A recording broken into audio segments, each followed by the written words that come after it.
This is Eric Rutan of Cannibal Corpse. You are listening to the Scars and Guitars podcast with Andrew McKay Smith. G'day everybody, welcome to the show. The Chronicles of Filth continue. This episode features a conversation with James McIlroy. He was the group's guitarist, Cradle of Filth's guitarist, from around 2004 to 2012. Now, the reason I thought it was interesting to get James onto the show is because I felt that he had some insight to offer. Of course, he has something to say about his tenure in the group, but he was actually the guitarist alongside of Paul Allender. And he's the first of the post-2000 members that I've reached out and asked if he's interested in appearing on the show. Of course, he said yes. The other people, Lindsay and Richard, I think, are the only other two. They were all part of an interview cycle, so promotional or tour, that sort of thing. But in James's case, I'm genuinely curious to hear what he has to say about his tenure in the group, and that's why he has earned a Guernsey on the Chronicles of Filth. I won't go into a heap of detail here in the introduction about what we talk about because all shall be revealed. Needless to say, I enjoy his company a lot. He's a fantastic fella.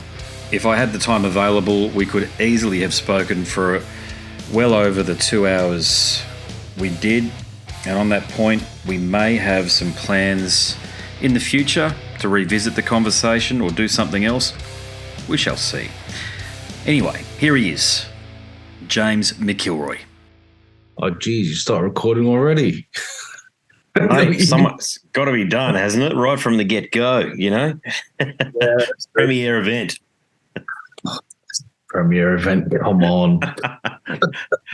Mate, you'll be surprised. There are tons of people out there that are looking forward to hearing from you. Believe me, I must confess my interest in Cradle of Filth, it ended when Stuart left the band. I got to know Paul after the fact, but it turns out you're the one guy in that post-Stuart epoch that people are quite fond of, okay? And it could be Sarah. Is it my good looks and natural charm? It's got to be that, your youthful enthusiasm and vigour. Edit that shit out because no quite self-depreciating. It's your youthful enthusiasm and vigour, brother. Come on, you know you've got it in the space. You know, you've got it right here, you know. And but people, I've had a few requests for it. Let's face it, and it hasn't happened for any of the, when I say the newer members, it hasn't happened for anybody else. So there you go. No, maybe it's the air of mystery because I've never really given interviews or never been asked. I think more is the case, and that is a very common theme across the band, which is most unusual because I'm a journalist and an author, and there aren't that many stories out there in extreme metal, I must say. But there is one here with Cradle of Filth because the group has well over something in the vicinity of 30 tenured members and far, far more if you include studio guests and people that have done tours. I think I remember sitting in a pub and back in 2003, 2004, I think they could all count well over 30 by that point. And that was 20 years ago. Yes, yeah, and it's almost like a Pokemon card collection, really, isn't it? Yeah, it is, and there's people like me of my vintage. I'm 45, so I was into Gen 2 black metal. Certainly not when it first came out in 1990 or 91. Being in Australia, it was impossible. You know, we got things years after the fact in some cases, but 92. Thereabouts, Immortal, those sorts of bands there. And then I heard Cradle with Dusk and Her Embrace, which is when I think just about everybody in Australia would have got to the band unless you were really, one of the cult black metal aficionados who really knew what was going on. And it just seemed like the group was going to take over the world for a period of time there, and it just came crashing apart at some point.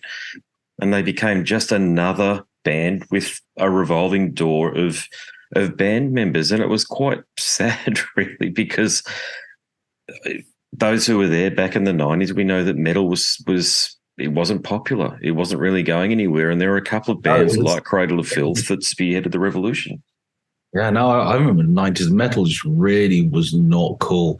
I was walking around, like everyone's into grunge and stuff like that, and I sat there with my jeans jacket with my Iron Maiden patches on it, Megadeth, and all that kind of stuff. And no one was into that stuff. It was like, it was just not even metal is not cool to be into, like glam metal either. And I loved that shit. I mean, that's what I started on. So, and that stuff was amazing. So, like, mid 90s, end of 90s, running around. You'd be into, like, all the general 90s bands, like trying to avoid new, like, was it Sepulturas before they kind of imploded as well. Yeah, it's like it was another one. Like Paradise Lost, one of my favorite bands for so long. Megadeth, all that fresh stuff, all that 90s. There's a really rich ground for like bands, but no one was into it. It was just not cool at all. And, if you then went around saying, I love Skid Row, people just look at you and go like, you what? Are you serious? And go like, yeah, man, I love Skid Row, Motley Crue and stuff like that. And that was definitely not cool. But yeah, no, I know what you mean about Cradle. They were like, around Cruelty, like they were definitely like the poster boys. They were like every single magazine and stuff like that. So, yeah. They were huge for a period of time there with the fans, and also they became media darlings, and that might allude to some of their success. But I want to talk about you, though. Because that's what we're here to do. We're here to talk about you and your tenure. But why don't we start with what you're doing now, then, and then we'll ease into Cradle of Filth again, because I know you've got a group these days called Summon the Wolves. So can you tell us what's going on there? So this is years and years ago. So it's like I had my neck operated on because apparently I'd been running around for like, 12 years, swinging my head about with a broken neck, which I literally broke on my third gig with Cradle. You couldn't make that shit up. And I literally just obliterated discs on my neck and then spent the next 12 years not realizing I had. And so shortly after that operation, I just I kind of got like inspired to like start writing a couple of things. And I tried starting up a project with some people I knew, but I didn't really go anywhere. And over the next couple of years, I just wrote bits here and there. And then I think during the pandemic, when I kind of moved country halfway through, because, I'm stupid like that. And where'd you move to? I moved to Belgium.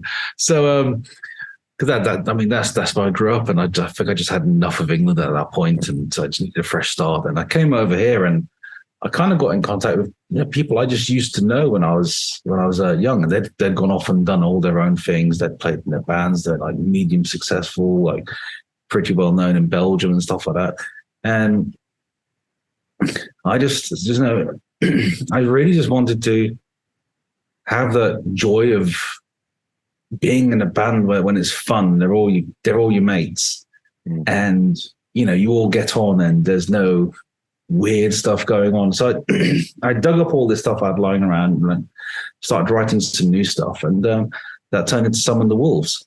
So that's basically it's kind of whatever comes out, more than sticking to a style, because I don't really believe that anyone should start a band and go. I mean, the death knell for any band for me is when they go, we're going to start a black metal band like Immortal. And at that point, you've pretty much already completely lost it, because no one wants another Immortal. There's one Immortal and they're really cool. And if you're going to be Immortal, you're never going to be Immortal because your influence is Immortal. So you're never going to sound like them. It's one of those true things. You're never going to sound like the bands you idolize because you don't have the same influences. So you just don't bother. You just have to be yourself. And with the Summon the Wolf stuff, this is myself and the other guys in the band. So I'll just have like a template of a song, and we'll just go in and just like, how it used to be when you had fun. You take it into a room, you work on it, and then you just let everyone kind of do their own thing, and then it will sound like a band, as opposed to like a one-man recording project. I mean, there's no point being a little Hitler and going, everyone has to do exactly what I tell them to, because that takes the fun out of it. And there's no point. So everyone contributes, write bits here and there, bits here and there, and more as time goes on. And you start with a template, and then you just let it evolve. which is what all good bands do. So that was the kind of the thing from the outset, just to have fun and not really care too much, and then see what comes out. And hopefully, mate, it's good. So, so it started that up, and, the whole pandemic did kind of put little sticks, obstacles in the way, shall we say. Like, you can't get together, you can't rehearse. It's like a bit harder to get everyone together and find members and stuff like that. But eventually it's all been done. And as it stands now, we're just having a quick look at a few studios to start basically tracking an entire album, say, I think about November. Mm-hmm. And then we have that at the beginning of next year. So that'll be really cool.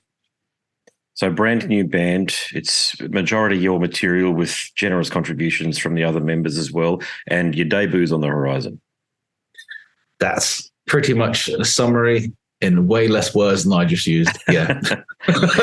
Fantastic. Yeah. Good stuff. Yeah. And what are your ambitions for it? Do you hope it tours and you can take it abroad?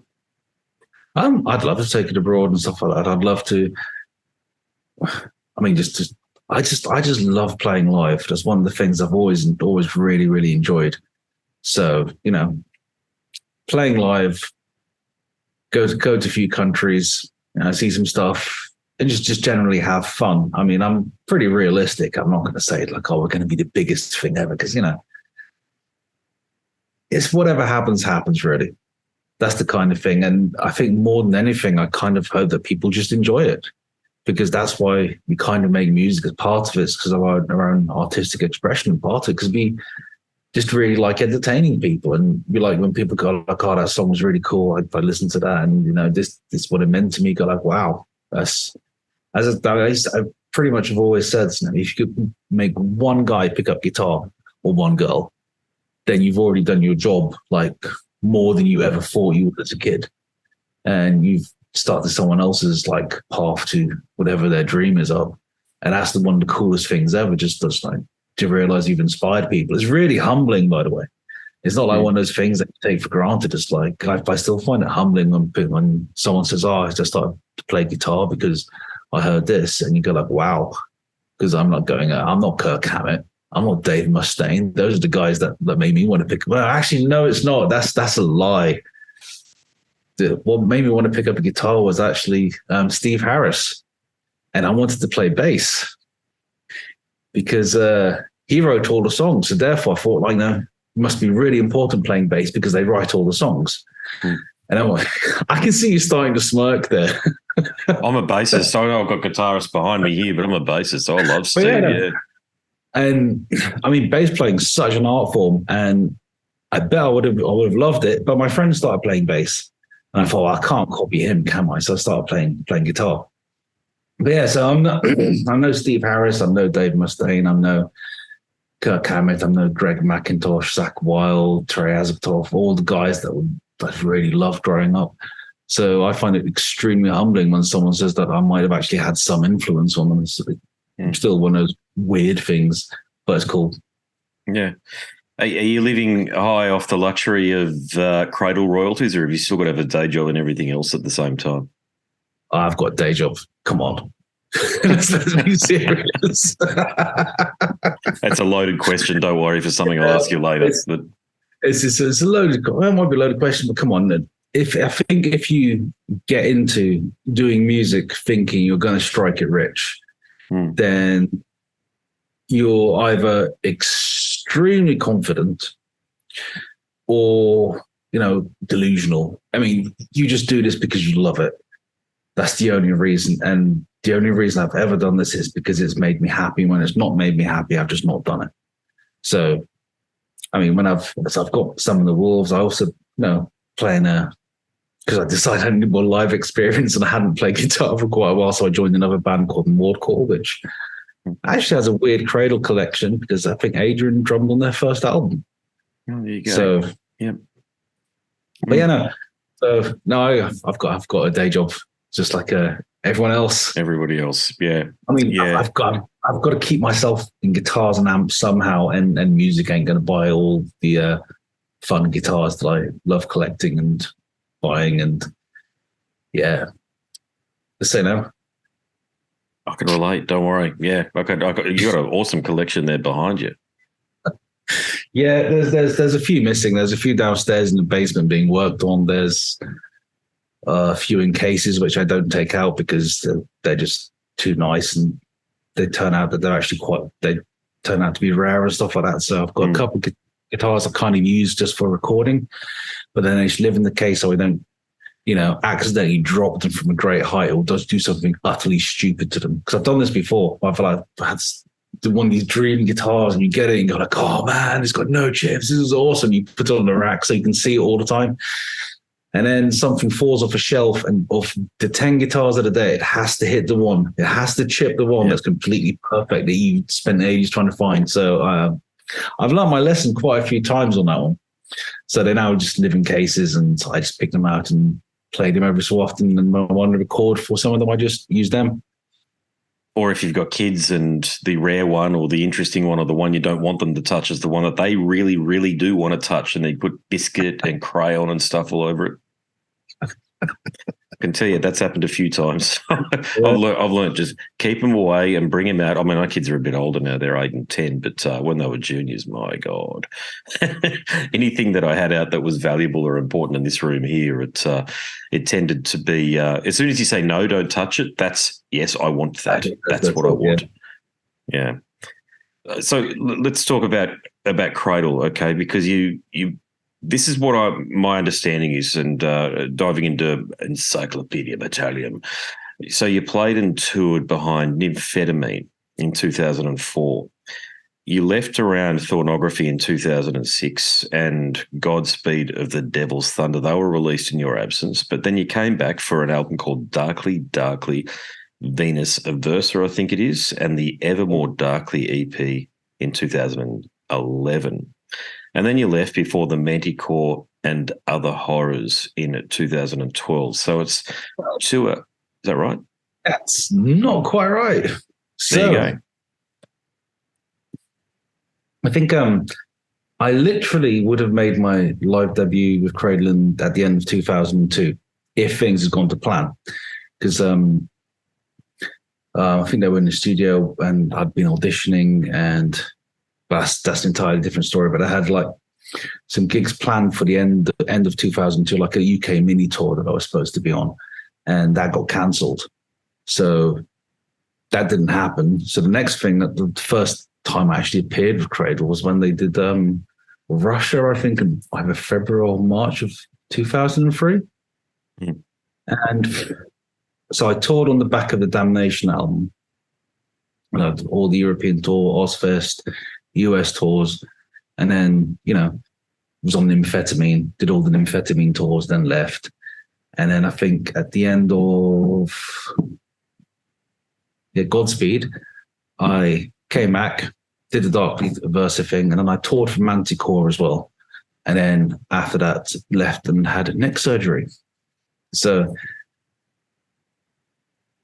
been there and about. It's a bit longer than whatever Wikipedia says. Yeah. But that's kind of the long part of it. But you were going to come back after the surgery? Is that the plan? I don't know, to be honest. The surgery was really weird. I mean, I'd spent, looking back at it now, I'd have like about 10, 12 years where I'd drop plectrums for no reason. I'd just drop things out of my right hand. Like all this time from after I played the first gig on the European tour in 2003, when I literally felt my entire back just go in the first 5 seconds of the first song. And it was like, I remember when I came off stage, my back was literally like, it felt like a cauldron. Like, if you can imagine your flesh just bubbling. It sounds like a death metal song, really, doesn't it? Like bubbling flesh. My spine is broken and my flesh is bubbling. Bubbling with the flesh of the deceased. And so I've been dropping things all over the place. I mean, like some days you'd find like everything's on fire with your right hand. Other days it's like really weird. And so, I didn't know I had nerve damage and stuff like that. So I went in for this surgery, and I think the first one, when I was supposed to go in, just didn't feel all right. So I just went, nah, I'm not doing this. And then I went for the same surgery, but slightly different. A couple of months later, went through with that. And when I woke up, I literally, like, the strength of my right hand just increased by like 200%. It was really weird. Like totally weird. But then after that, they go like, you can't headbang. You've got to wait until your neck's healed. That's going to take like, oh God, a year or 2 years at least, while all the bone grows together through the titanium cage you just had screwed into your neck. And then, as with Cradle, they had a tour and I just couldn't do it. So they got some other guys in, and then, because I couldn't, after that, you just can't commit to, like, when am I going to be better? It's going to take a while. I mean, it's literally, I think, for about 3-4 months afterwards, I was still kind of recovering in quite a few ways. So then, and I've got other guys, and then, just move on. So, but I'm not bitter.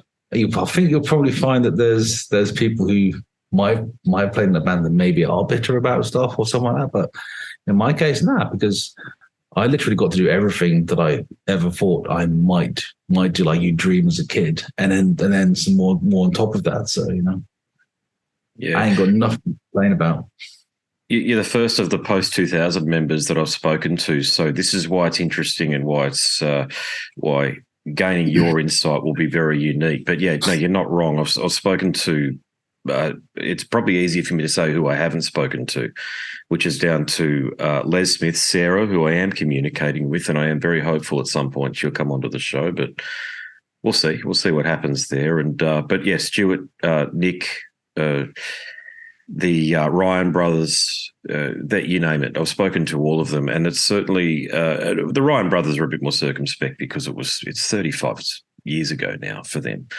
But for Stuart and for Nick, it's a bit of a different story. I think it's fair to say they were integral in that era that we were both talking about up top there, and there were some things that were out there. They were put out there into the media, and fans were none the wiser until they'd spoken the truth about things when we had conversations and set the record straight about what happened in the band when they were in it. But those conversations have been out there for some time. But yeah, they weren't happy. There's no question about that. And I think it's pretty sad from the Stuart perspective because he's no longer with us, and there was the cruelty re-release thing and all the rest of it. So Danny certainly is the master and commander of that ship, and what he says goes these days, as I'm sure you're aware. So your catalyst for leaving was the medical event, and you weren't invited back in, or you weren't invited to say, let's just see how it goes, and whenever you're ready, give us a call and we'll see how things are. No, but I think it's one of those things where you kind of see sometimes bands just move on, and I wasn't exactly, forthcoming, like, when can I come back? When can I come back and stuff like that. So I think also maybe for me is also run its course a little bit, because as I've said, I mean, I'll only do something if I'm happy with it. I see absolutely zero point in just being in a band just to be in a band because it's a well-known band. And and the other thing I found is like sometimes it's just not the same anymore because when I joined the band, there was Adrian, there's Martin, Paul, Dave, Sarah, all those people, and as people change in the band, sometimes you come to the conclusion that it doesn't feel the same as it did before, and at that point you're going, it's like, well, I mean, I could go like, yeah, take you back and stuff like that. But then you go like, well, I don't know half the guys in the band now. It's like, I know Dan, but that's kind of it. And you also have to ask yourself, do I have something to say musically at this point? Is it like, am I going to be able to write a Cradle album? Because there's a very specific mindset to write a Cradle album. You're very, very boxed into what fans expect. You can't just, go like, I'm just going to throw a whole bunch of these weird riffs on it because people go like, what the fuck is this? What are you doing? It's kind of like, you don't want to be it's just that experimental that you write the album that everybody hates. Like everybody thinks is utter complete trash and stuff like that. So it's a very specific mindset. There's a very specific style, as you were. And I think it's like one of the things I do think a lot of bands struggle with, unless they, as where you just inject fresh blood and fresh people, is you struggle to kind of reinvent yourself within the parameters of who your fans expect you to be, if that kind of makes sense. And in a lot of things, this comes back to, when I said at the beginning, it's like, if you start a band and say, I'm going to sound like Immortal, like I don't envy anyone in Cradle having to make a Cradle album, because that's like the same thing. It's like saying we're going to start a band that sounds like Cradle of Filth. We don't have the same influences as the people that were in the band in the 90s or the beginning of the 2000s or 2010s, because we're not the same people. And you have that pressure to sound like those same people. Like, but personally, I always felt like Stuart and John wrote amazing riffs and stuff like that. I always they were so cool. Like Fifth Empire is one of my favorite EPs by Cradle. I mean, you might surprise you, but I'm not that into Dusk. It was all about Fifth Empire and Cruelty and the Beast for me. Those two releases for me are like, wow, they're amazing and stuff like that. And then, Paul Allender, he wrote some amazing riffs, and after a while, he kind of like get his style as well and stuff like that. But if I were, say, completely never having played in Cradle, if they went like, oh, go play in Cradle now, I do think I'd actually struggle to write a Cradle album that I think a fan expects to hear, because I just don't have the same influences as those guys, especially not if I wasn't even born when the Principle came out or something like that, which, could technically happen these days, because I'm not young, and I was pretty young when I was in the band compared to the rest. So, yeah, that's a really good point. I get the impression, just based on, there's certainly two audiences. There's people of my vintage or who are interested in the band in the 90s who sort of stopped when Midian came out. It's a bunch of us that are around about that. We feel that the new wave of British heavy metal influence was really important, and that sort of went away when Stuart left.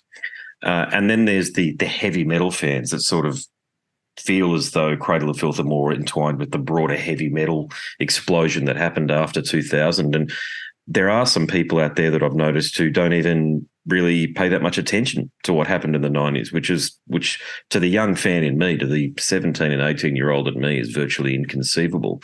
But it's a question that I've wanted to ask you for some time, actually. Okay. Given you were the other guitarist in the group with Paul, your understanding of the group's history, do you feel as though it's fair to say, and it's a big statement, I know, but I'm going to say it anyway, no Paul Allender, no Cradle of Filth? I know Paul, so I still speak to him. So I think I'm gonna answer it this way. It's like, Paul was there at the beginning with the Paul Ryans and everyone else. And so you cannot deny that Principle of Evil Made Flesh is a breakthrough album, and that's got Paul written all over it, as does Dusk Covered in Embrace. If you look at those riffs, that is just Paul's riffing, just all there.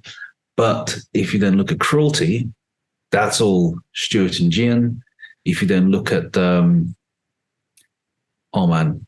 Midian after that, that's all Gian and Paul.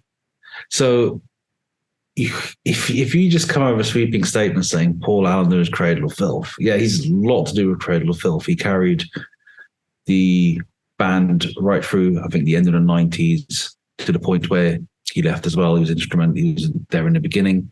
But you just cannot. I don't think you can say one person is Cradle of Filth. I think part of their strength, especially during the 90s and stuff like that, was that they did have those different writing styles come in, but still kept kind of the same vibe to it. I mean, you could also say, without Les, Cruelty wouldn't have sounded the same because his keyboard parts are just awesome. So without Stuart and Gian, Cruelty wouldn't have sounded the same. He wouldn't have had that album. You can also say, without Paul, you wouldn't have had Dusk and Embrace, you wouldn't have had the same Amphetamine. You can kind of say it's like all these albums that people are just like, love listening to, and it was evolving. So I don't think you can really say one person is Cradle of Filth when it comes to the music. But I do think that all the people that I mentioned, like Paul, Stuart, Gian, they all definitely had their own stamp on the music, kind of like that.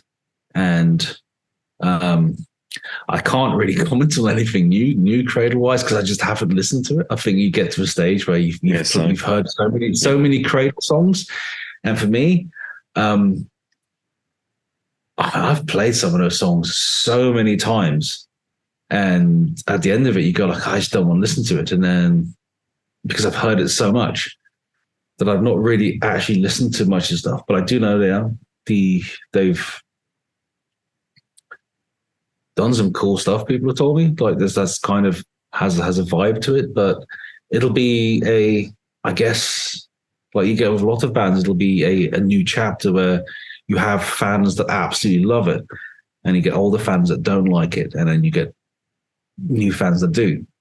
So it's the same with everything. Like, I mean, I don't think anything Maiden did after Seventh Son was particularly great. But some people think Brave New World is awesome. But I agree with you 100% on that point. There, I think it's. I think it's okay, and I was really excited at the time.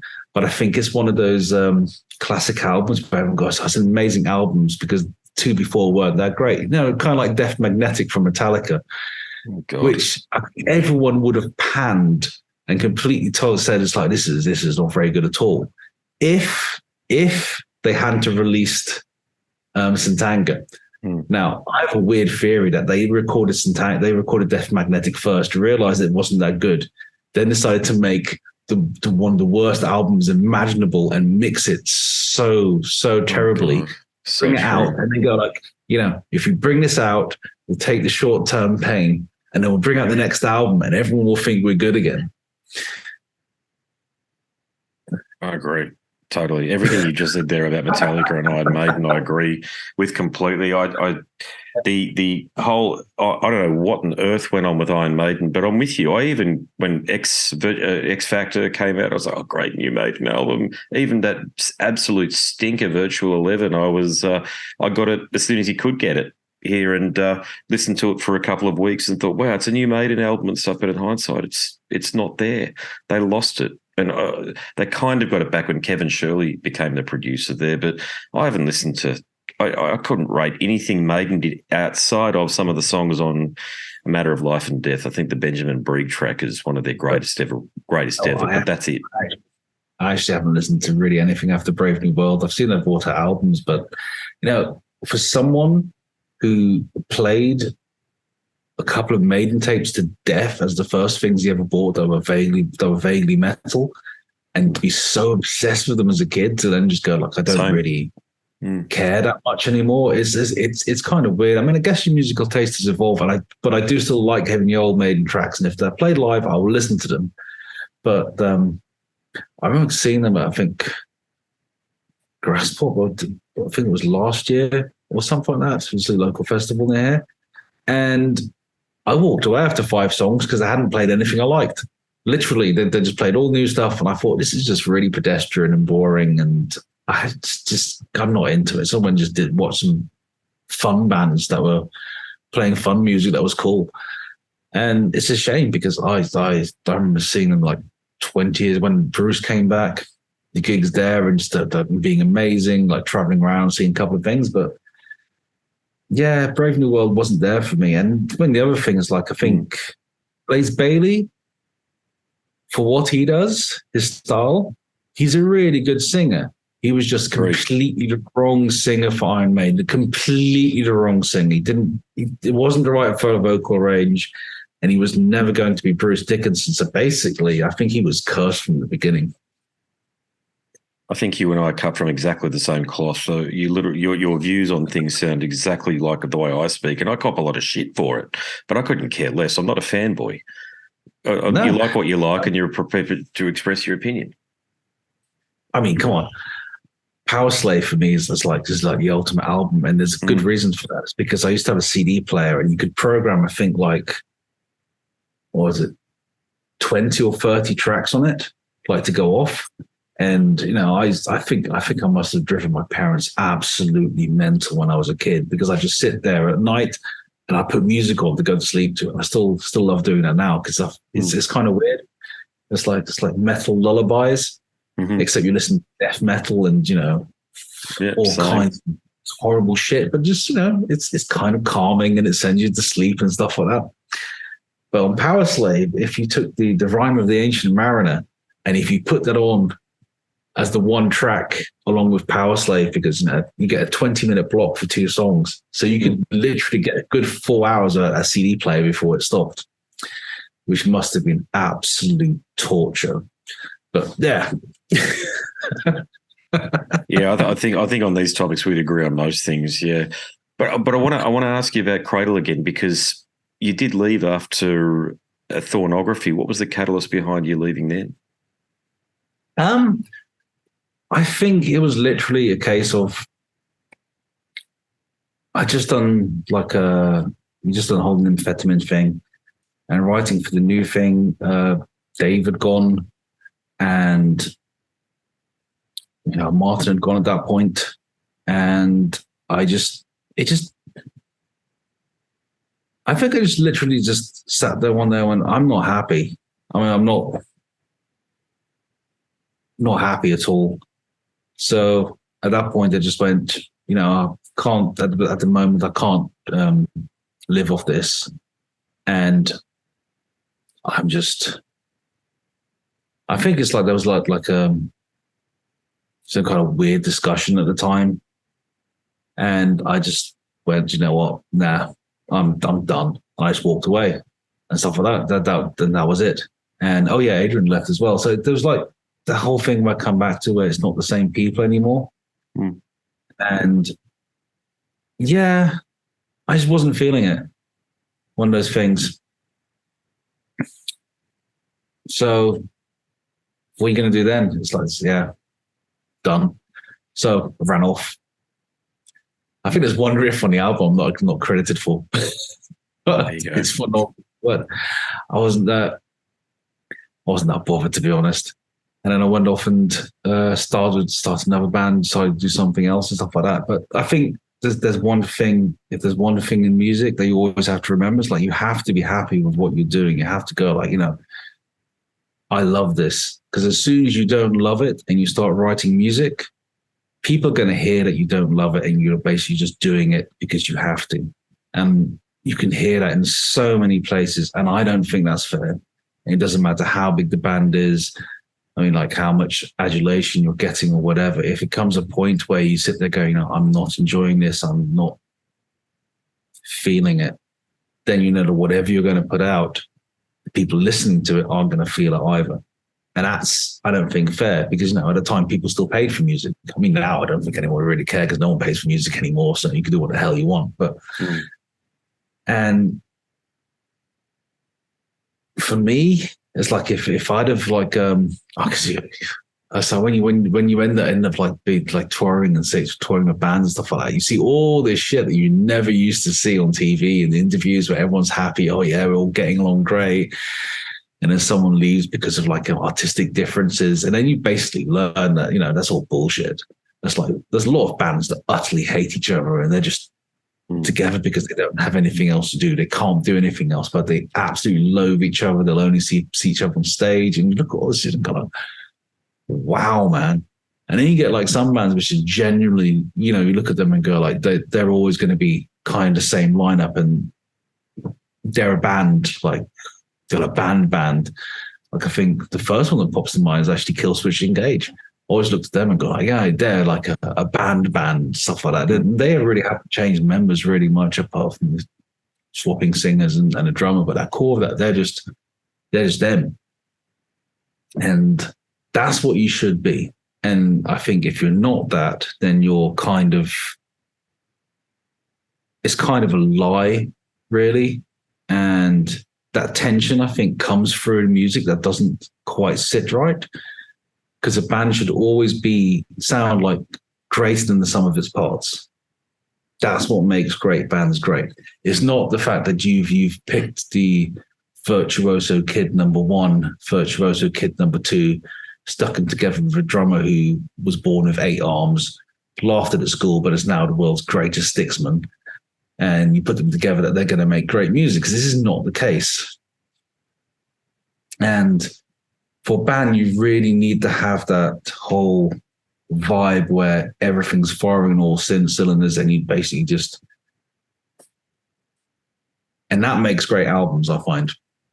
Some people might say Strife makes great albums, but then bands implode after that. Once they make one good album, they just completely obliterate common together. But then you get bands that make great albums because they genuinely make great albums because that chemistry is there. So I found myself there going, I just wasn't happy at the end of that.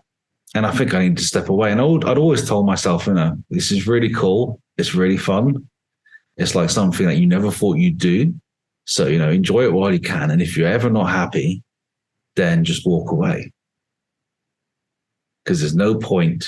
Life's short enough. What's the point of making yourself miserable just because you want to be on a cover of a magazine, or you want someone to think you're famous and talk to you? That's absolutely pointless, because you get to the end of your life and you go what the hell did I do that for? I wasn't happy, and all this stuff, it was hollow. So I've never wanted to be in that position.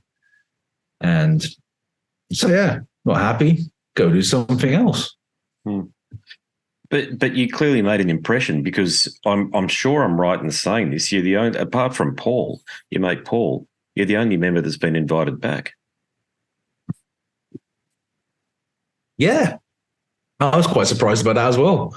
I was just sitting there, doing my day job, and I got a call from Dave. It's like, how do you feel about doing a tour? And I was like, oh, okay.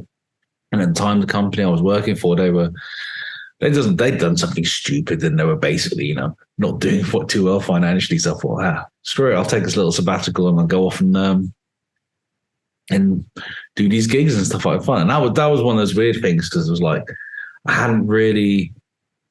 I'd seen Dave over the years, but I hadn't really seen anyone else, and I had new drummer and stuff like that. So I ended up I hadn't listened to any of the albums. I hadn't listened to any of the songs.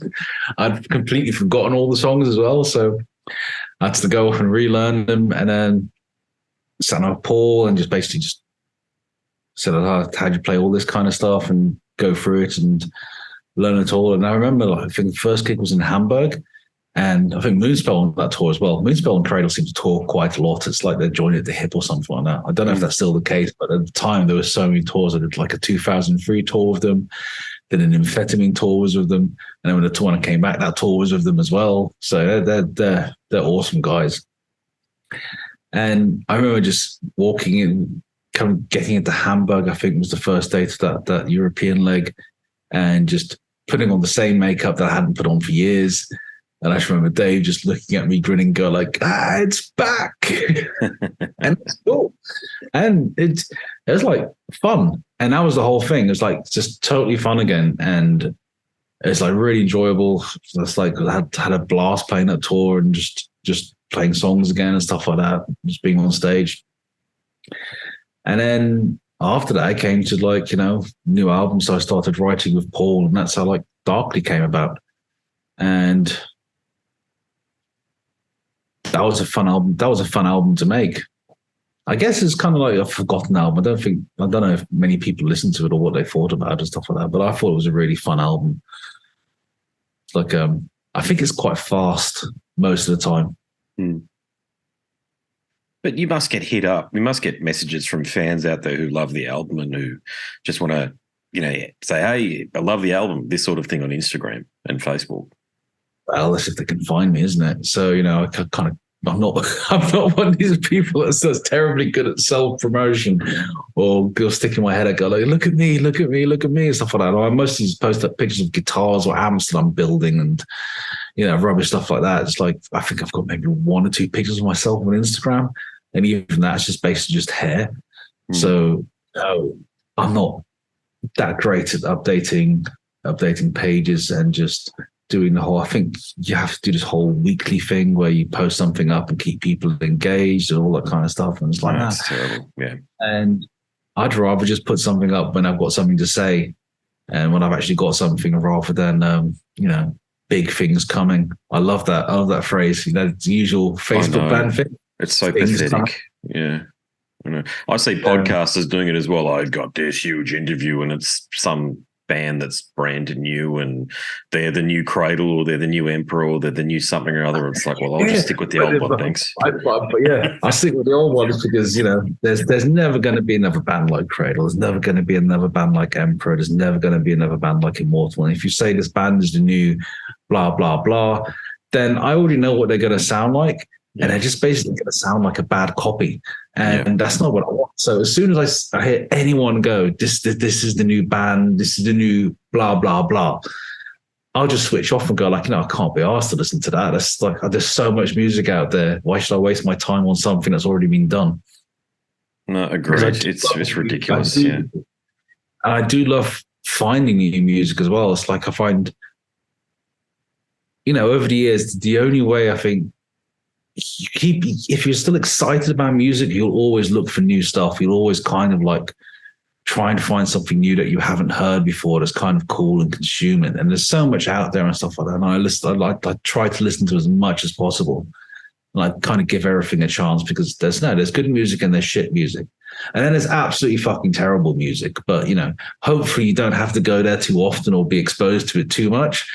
But generally, you'll find something. The only thing I found recently is that as you get older, into the ancient years, before you become totally nihilistic and grumpy old man, is that stuff doesn't. When you're young, everything's new, and you go like, "Oh, I can listen to this album on repeat for 3 months until people want to kill me," and I just can't do that anymore. But I'll find music that I absolutely love, and I'll just listen to it again and again and again. But I find I've just probably ended up in that mode where you just consume music far quicker than you used to because you've kind of heard it. Apart from occasionally you'll find something like, oh man, this is absolutely brilliant. I think the last thing was, and I've totally forgotten the name. So this does not make my point very good, does it? Oh, good. Rivers of the Hill, that's the one. Rivers of the Hill. There you go. Yeah, great outfit. Yeah. I found them and I was like, I was brilliant. And I think that's one of the things I found like 2 years ago. I was like holed up in a shed in the cold outside, building amps. And basically Rivers of Nil was my soundtrack to doing that while the wind was howling outside. There's probably like rats nibbling at my toes because it's just not even a room. It's just a shed. And so occasionally you come across that one album where it just gives you that whole vibe and you have it on all the time. And then it'll just bring you back to where you were and stuff like that at that time. So, I mean, I love new music. When I find something cool, it's just one of the best things ever. I just never stop being excited about it. Yeah. No, I'm with you. I tend to find that when the streaming era kicked in, so about 2009 or 10, thereabouts, okay, certainly when CD sales, you just couldn't buy CDs anymore. So around about that time, that's when I think music became very much a commodity and you just sort of had it on in the background and the new album from some of your favourite bands wasn't actually the essential thing to listen to. Remember when Morbid Angel released a new album? All of us old fans stopped what we were doing and it's what we listened to for months and months, to your point. Yeah, no. God, man, Domination was one of my favorite things ever. And then, although the last time I literally was very excited for the full Morbid Angel album was when David Vincent came back and Elude. Yeah, that didn't go too well, did it?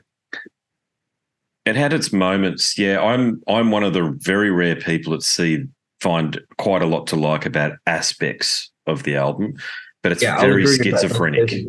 There's aspects about it that are cool. There's like some really awesome riffs, and it's nice hearing David Vincent back. But on the other hand, there's like bits where I go like, nah, this is not for me at all. It's this kind of, in some ways, I think if you look back on that album, it's a brave album as an experiment, but it's one that didn't go well. No, it should be peeled away, and it's not really a Morbid Angel album in a lot of respects, is it? Because it resembles nothing else in the catalogue. And David had been in Genie Torturers for years, and he'd been away and he turned into Evil D he'd adopted that evil D persona with the samurai haircut and the PVC and shit. And it was, what on earth is going on here? These guys aren't the god of emptiness anymore. They're something else. Oh, but the magic of David Vincent never really went away from me. Because I remember me and Dave, we were in Florida, and I think he was there. We used to sing backstage, and literally we just hand him a guitar and says, "Can you teach us the intro riff to Rapture?" And he just looked at us and went, "Come on, man, you're winding me up. You're literally taking the piss out of me. It's such a simple riff. Why do you want that?" And me and Dave just literally went, "We just want to say that David Vincent taught us a Morbid Angel riff. That's what we want, because that's so cool. That's like one of our bucket list things." And it literally shows how to play a riff. And I was like, "Oh, this is awesome." And after that, I snorted snus, because I didn't realize that the American version of snus is stuff you're supposed to chew, and it's chewing tobacco with glass in it. And I literally, it was like the Austrian stuff, the Austrian stuff. No, it's like not a familiar. white, Yeah, go. So the Austrian stuff, like a little white powder, not the Colombian kind, but literally it's like a white powder that you put on your going like that, and it freshens up your nose and stuff like that. Okay. So I thought it was that. So I remember literally just putting it on there, while absolutely horrified David Vincent looks at me like, "What is this guy doing?" And then sit there and go and snort this tobacco with all this little bits of broken glass in that. It just uses, I think it's glass or something that cuts your lip when you normally chew it, straight up my nose as I sit there going, I don't want to look like a dick in front of David Vincent. I'm just going to have to ride this one out while my nose is absolutely on fire. It's like going, "What are you doing that for?" And I was started out. You just met David Vincent. He's like one of your childhood heroes. Style it out, motherfucker. Yeah. No, I'm with you. He's I've had a half an hour conversation with him, and he was generous with his time. This is at a time when he was doing the country music, so about 6 or 7 years ago, and he just wasn't doing interviews. But somehow I managed to get a chat with him, and yeah, he was gracious. I've got to say, he certainly answered all of my bloody questions. He's like, it's like one of the nicest people I've ever met, man. And he's still got that aura. I found in Domination when I went to see Morbid Angel live, like literally Morbid Angel with Immortal and Moonspell, if you can imagine that as a bill, was literally the first gig, like proper gig I went to, like metal gig. I was like a little kid standing in front of all the people, corpse paint and all that kind of stuff, with my dyed red hair or purple hair at the time, just looking like probably just looking like an absolute poser or whatever. But I remember seeing Morbid Angel, and that literally, I think Domination was the height of their powers. I mean, I saw them after that with Tucker, but for me, the whole aura that David Vincent had on that stage, and the whole mysteriousness of Trey Azagtov, because literally, as the one guy, it's like one of these people I don't think I'll ever be able to talk to, even though I absolutely adore his playing, is because I just can't. It's like if you sat me in front of Dave Moore and Adrian Smith and a couple of others, they're people I just could not talk to because I just lose the ability to say words. But anyway, yeah, watching those guys on stage with like Eric Rutan and stuff like that, but especially David Vincent and Trey Azagtov on stage at the time of Domination, it was just one of those things where you go like, shit, man, this is like, they had such an aura at that time. It was immense. Yeah, Eric does. Really he's really cool. Yeah, the whole band, in my experience, have been cool. Eric does the introduction to my show as well. He's a fantastic fella, and I've even spoken to Trey's mum, because you don't get interviews with Trey. That just doesn't happen. So I've had a great conversation with her, and she gave me so much insight. It's his fault. Like Gone Tybin's Universe is like 7 strings. It's entirely Trey's fault, because I remember seeing the God of Emptiness video, and then I was like going, "That's the guitar." And then he played it on Domination, the black one, the green pickups. That was the guitar, the guitar I had to have. And it was all because of that. So, it's all his fault that I ended up with a lifelong addiction to them. Crippling addiction. It's good crippling addiction.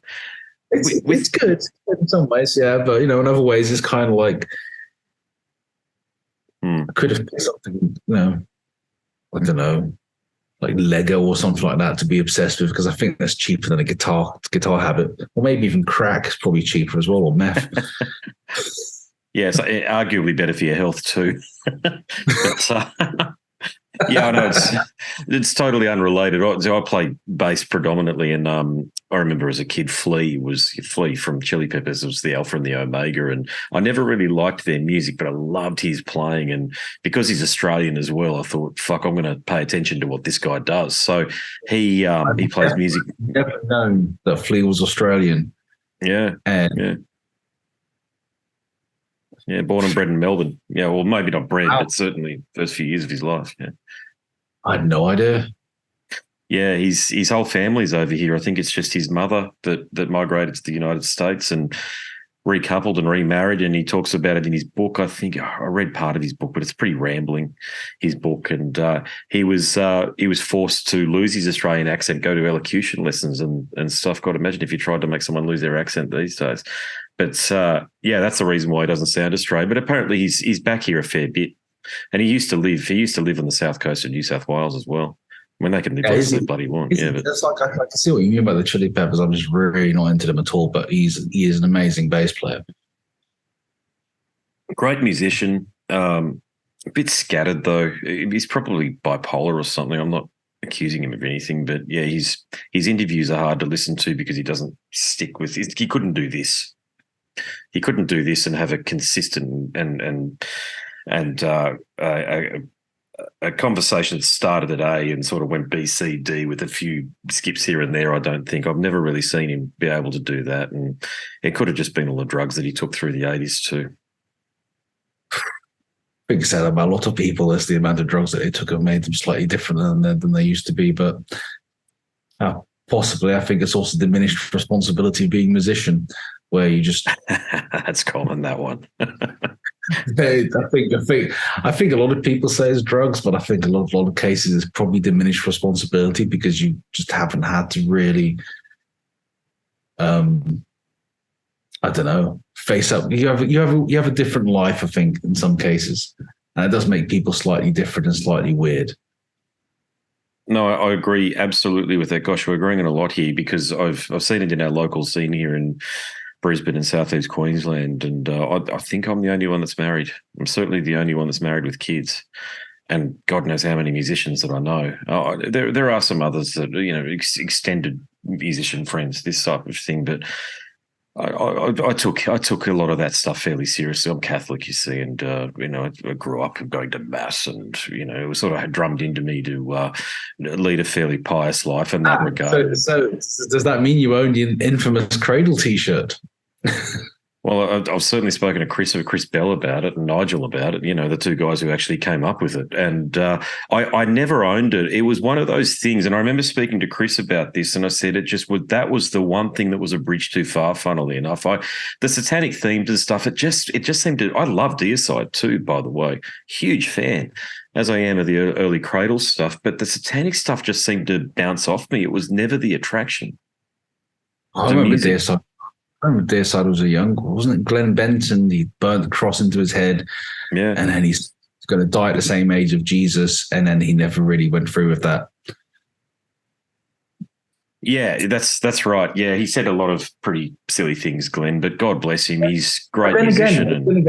That is part of the theatre, isn't it? You've got to realise that a lot of music and statements is theatre. I mean, I know there's some bands out there that are deadly serious, but at the end of the day, I think especially like in Cradle, you're there to entertain and stuff like that. So you go on stage, you pretend to be some weird gothic bat for about 1.5 hours. You throw all the shapes, you pull all the faces, you do all the schlock and stuff like that. And then you come off, and then in some cases, you just have a nice cup of tea. So it's like anyone that thinks that you sacrifice things backstage has got a completely warped view of things, because one, you never get it on the rider, even if you ask for it. And secondly, it's quite messy and stuff like that. And thirdly, at that point, you just really want to have a bite to eat and a cup of tea. Yeah. Yeah, it was very common back in the 90s to be accused of being a devil worshipper if you're wearing even a Metallica T-shirt or an Iron Maiden T-shirt, especially in the suburbs of Come Sydney on, or what have you. It was Devil's got the best tunes. You know that. absolutely. Oh God, yeah, yeah. Oh, there's no question about that. Yeah, but at this day and age, mate, I explain to people because I do all these interviews and whether it doesn't matter who it is, Sata from Satyricon or what have you. I mean, these guys are business people, for God's sakes. They drive Porsches and stuff. These people are hardly the bat soup drinking psychopaths that a lot of the mainstream would have it be made out. And I haven't heard anybody whenever kids' parents and stuff. A lot of it is just theatre. I mean, exactly. Yeah. And music is entertainment and stuff like that. And as soon as you start taking it too seriously, as in like you start believing too much that you're the second coming of Cthulhu or whatever, you end up what's that guy who used to play in Deep Purple and Rainbow? Richie Blackmore. Yeah, you end up in Richie Blackmore's territory where suddenly you actually believe you're an elf. Mm. Then it's kind of gone he's too an far. odd guy. Yeah, he's genuinely odd. Apparently, Richie, like he's it's not an act with him. Apparently, he's psychic or something. Yeah. Actually, I had an obsession with elves for years and stuff like that. So I thought maybe I'd like his music, but I just don't. The elf stuff is definitely like a bridge too far and stuff like that. It's just too weird and just definitely has disappeared into a place where I don't really think anyone wants to follow. Yeah. Just with Cradle again, who was managing the band when you were in the group? That was Faye Wolven all the way through both. Yeah. What was your take on her? Absolutely fine. I mean, she had a lot to put up with. How do you imagine? So come on, it's just like if I think about it, it's like even the tour managers and everything else, they just had a lot to put up with. I don't know how some people kept their sanity with some of the shit. I mean, you probably had all the old members. I think the old members were worse than what I experienced. That there was even more just all over the place and stuff like that. But even when I was in the band, it was definitely there were moments where I go like, man, why would you want to manage this band or tour manage this band? Because it's basically just like looking after a bunch of retards. Well, but I mean, the music's Faye had. There's a perception, rightly or wrongly, okay, I'm only mentioning the perception, okay, that when she took over the management of the band, that it became Danny and the Filths. Can you relate to any of that?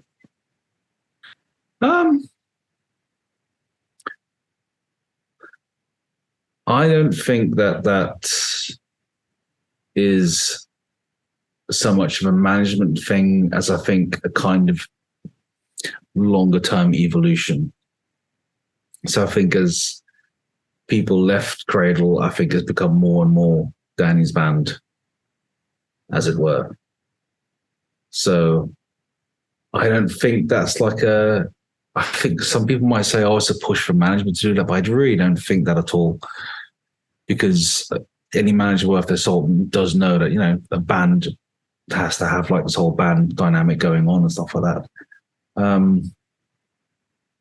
I'd probably say that's an evolution that's happened, I would say, over time. And it probably started, I think, in the early 2000s, a little bit there.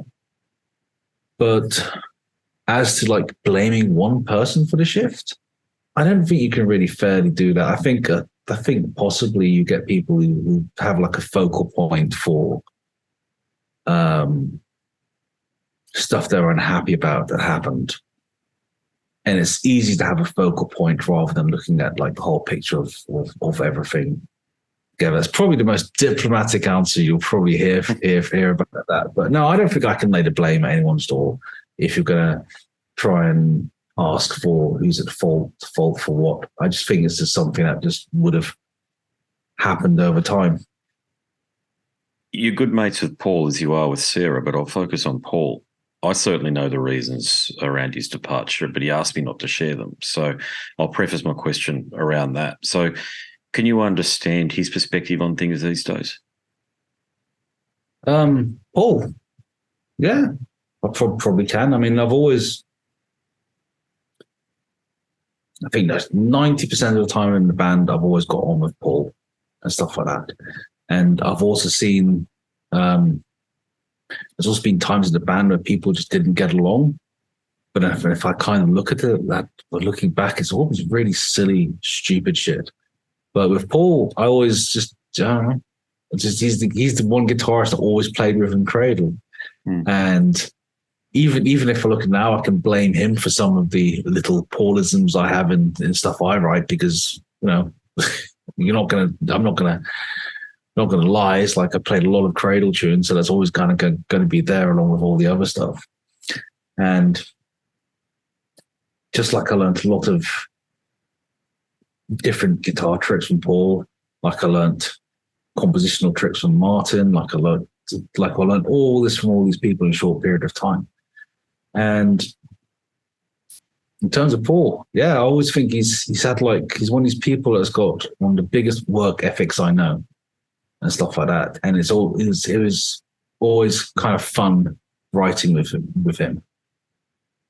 And also kind of fun playing and stuff like that. So I've forgotten the question because I've just gone off on this total tangent. So you probably should answer the question how you want. That's no dramas. No, the question was he's told me he's given me his explanation behind his exit, but he asked me not to publish it. Okay, so of course I haven't done that. But you were his co-conspirator. You were the other guitarist in the band for a significant period of time. So I wasn't paying attention much to the band outside of, it might have been reported on Blabbermouth in 2012 or 13 or whatever it was, and Paul Allender's left the band. And I thought that was very odd. I was thinking, well, the band really can't continue now because he writes the music. We know Danny doesn't write the music. He contributes ideas, lyrics, the image, all of that, but the music is you guys. So when he left, I figured, well, that's it. Really, the soul of the band, if you like, will go with him. But it just kept on powering on.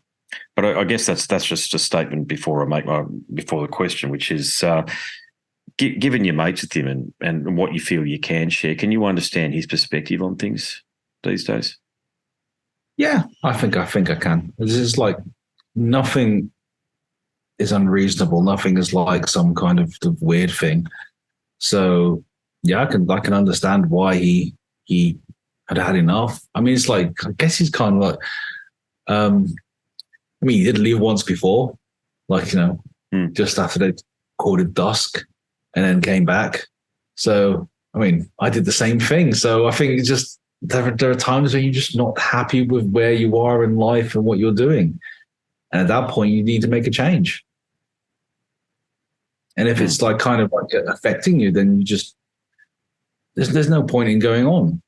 Stuff like that. But I've never really asked him his reasons, because I really just don't like prying too much, because there are reasons for stuff, and I'd rather just chat with people about the stuff I'd usually chat with than go digging and nosing around and stuff like that, because it's, quite frankly, it's just useless information in my head after a point. So I don't really see the point in yeah, you're his mate. You're not a journalist. I get it. Yeah, you're his friend first and foremost. So that's important. Yeah. Talk to me about stuff, I'll listen, but then I'll probably forget it because, there's not that much space up here because I'm blonde.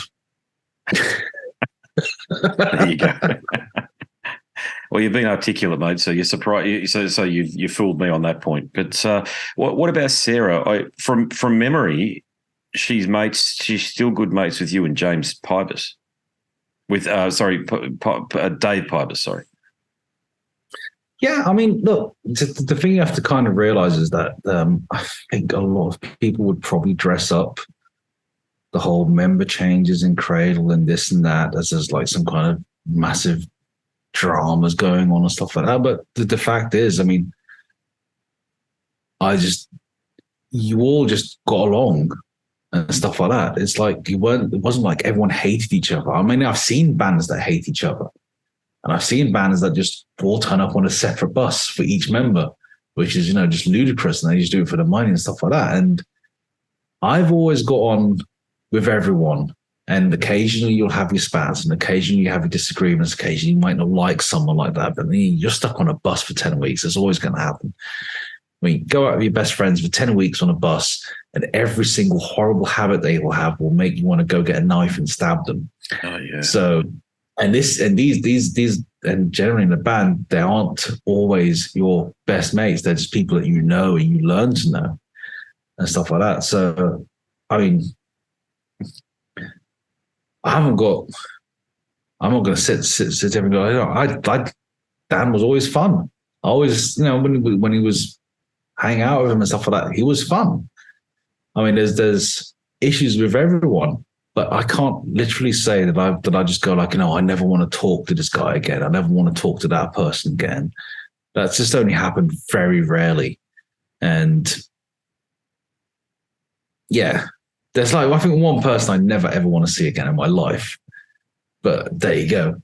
But that's it. But everyone else, absolutely fine. So yeah, it's one of those weird things. I mean, occasionally I'll just hit up Dave and stuff like that. I mean, we did in the pandemic, like when everyone else was doing tunes and stuff like that. I think we dug up something we'd written a while ago and made a demo of it, and then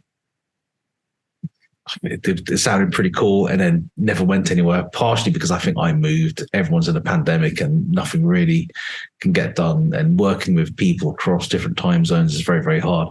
But it's kind of cool. It was like with Cam from Massacre doing vocals on a track that me and Dave had done with a guy I knew who I'd played with in a band called Matron on keys, and then I think the guy that played drums in Sarah's band doing drums on it. And it was like, did one track and it sounded really cool, and then supposed to write more and it kind of fell apart. So, Yeah, Cam told me about that. I know what you're talking about there. Yeah. I had a really cool. awesome chat with him. It was a shame it kind of disintegrated, because it was kind of fun doing that again. So it's back in that headspace. Yeah. But Sarah's talked about some she's not a fan of some of the members of the band. I think you know what I'm saying, given you're a mate. But she likes you. So she likes you and she likes Dave. So that's why I'm so keen to talk to her. And there's another reason I'm really keen to talk to her, which is just try to understand her status within the band, because she's in all of the old videos, meaning the live videos. You can see her there on stage. But she was never in the band photos, and she was sort of credited as, female vocal or operatic vocal, whatever, Sarah Jezebel Diva there. But it felt like she was a part of the band, but not at the same time. Can you relate to that? Yeah, I can a little bit, because when they did the whole what was it? Manticore tour and stuff like that. I mean, I was still playing guitar for them, but I hadn't really done writing for the album and stuff like that. So they just had 3 people on it. And I don't know what it was. I think there was something to do with timing, and I was working again and a couple of other things. So at that point, it's like I'm not on the album pictures and stuff like that, but I'm still touring the band. And then it's like one of those weird things. I think I always thought that, personally for me, that she was, part of the band, because it's like, I can't remember. I think she's on Cruelty, isn't she? I can't remember. Yeah, she definitely is. Yeah, she's on all the other CDs and stuff like that. Yeah, Dusk. Yeah, stop doing it. So I mean, that is, to me personally, that's being part of the band, and whatever decisions were made why she's not in the pictures and stuff like that, I don't know. But I do think that's a shame, because I think that she should have been included in all those things because of the contribution and stuff like that. Because I think for a lot of fans, she is part of that sound. And, it's got to be an English voice doing Cradle overdubs. It just doesn't work otherwise. Yeah, it was a very significant part of that.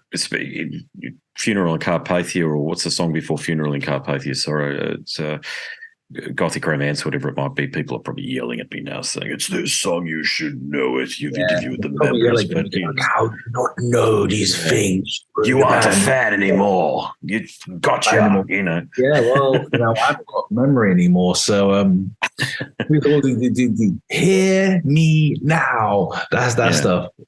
Yeah. Yeah, it's great. It's my young adulthood. That stuff. It's all wrapped up around it. Yeah, but what do you think?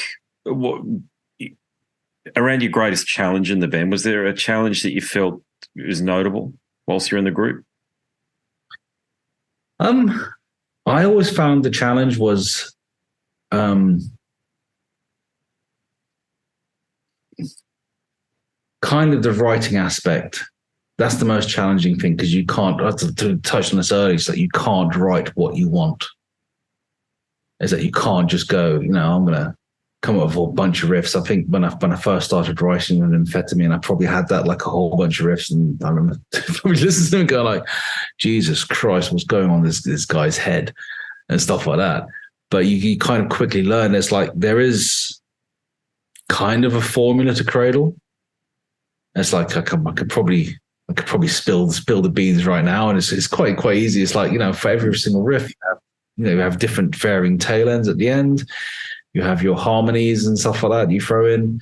You try to make the structure as well. I love the old Cradle stuff because the structure's all over the place. They're so hard to learn in the beginning, but once you get used to it, you kind of could get through it. But some of the structures are just, they don't make any sense. They really don't make any sense. So you get through a whole song and it's like a random 4 bars of a riff that normally any other same band would remove. I think that's in Funeral Carpathia, actually.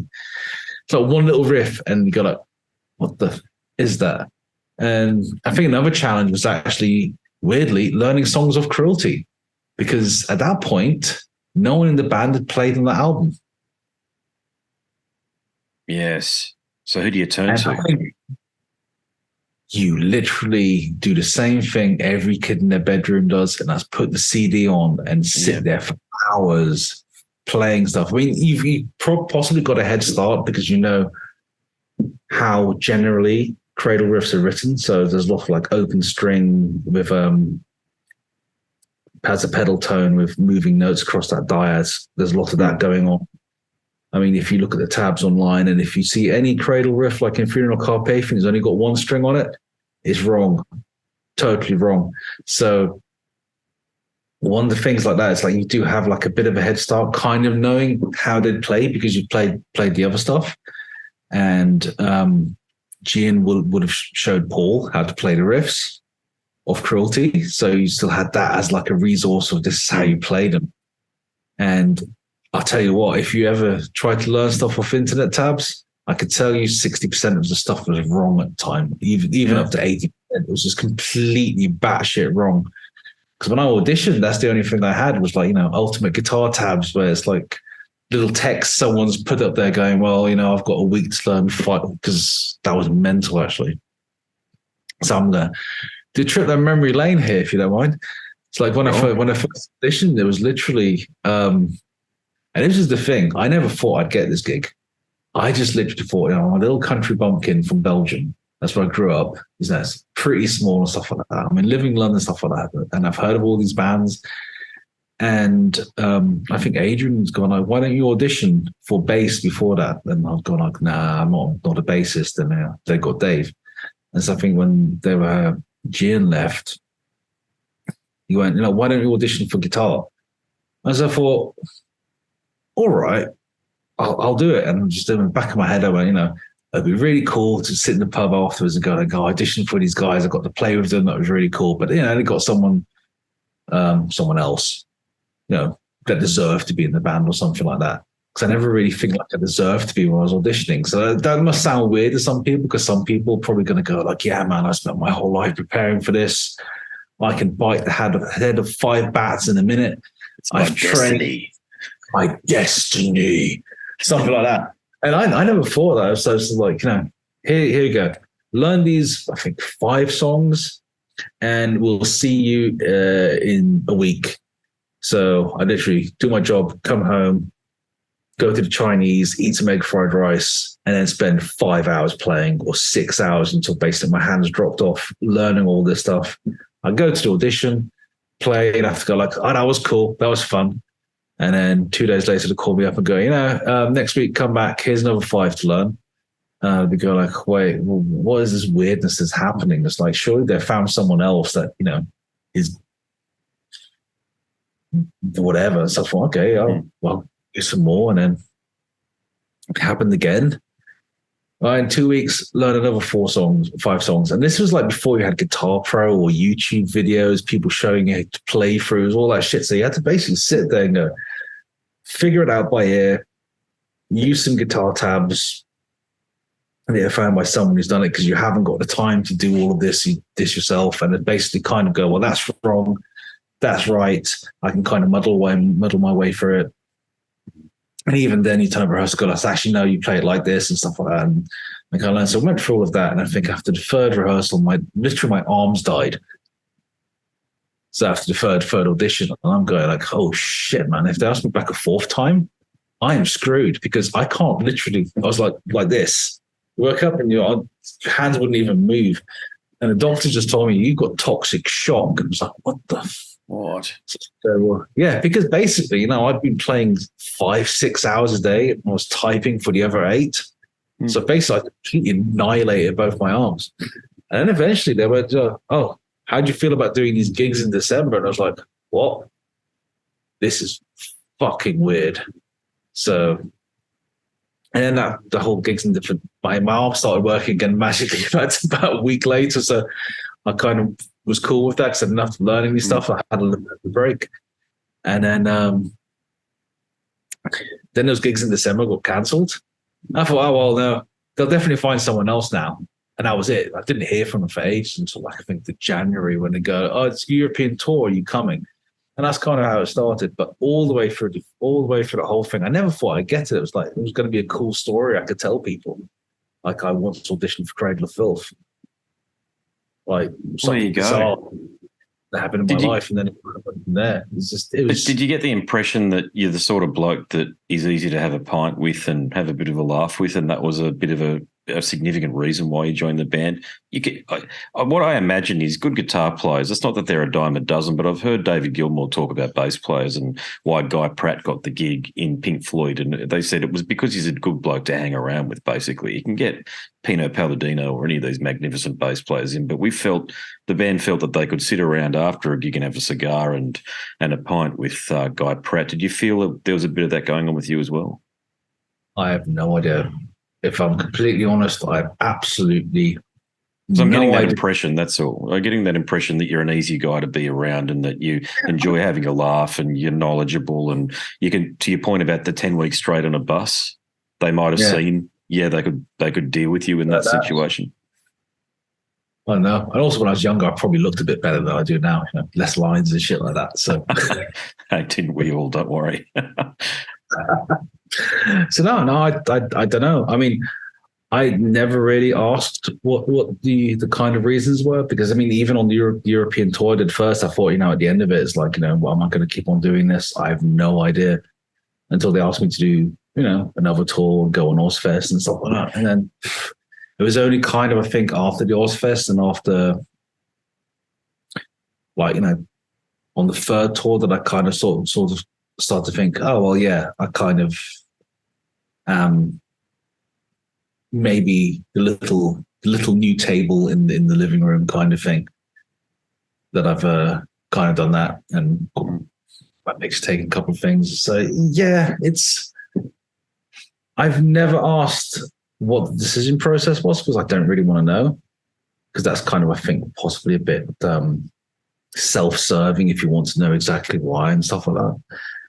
And I just thought it was quite a good ride. But you're on this ride, just go for it and see what happens and stuff like that. Don't have really any expectations. Like, I think if you go into anything with like this expectation that you're going to be the second coming of God, you're going to be sorely disappointed. Mm-hmm. But if you go into something with no expectations and go, I'm going to see where this goes. And, at the end of it, I'll have some cool stories. Then I think you're pretty much set for it. But yeah, I've completely gone around the bushes again from the question, haven't I? No, that's awesome. Not at all. No, not at all. No. It's the way you want to talk about things in Cradle of Filth.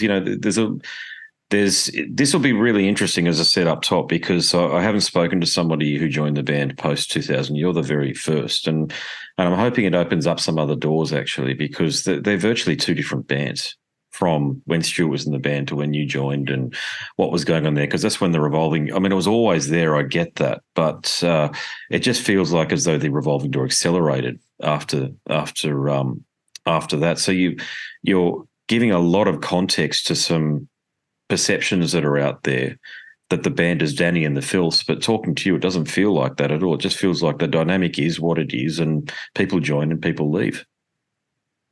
At least when I was kind of doing it, it is like that and stuff like that. I mean, I don't think I would have been.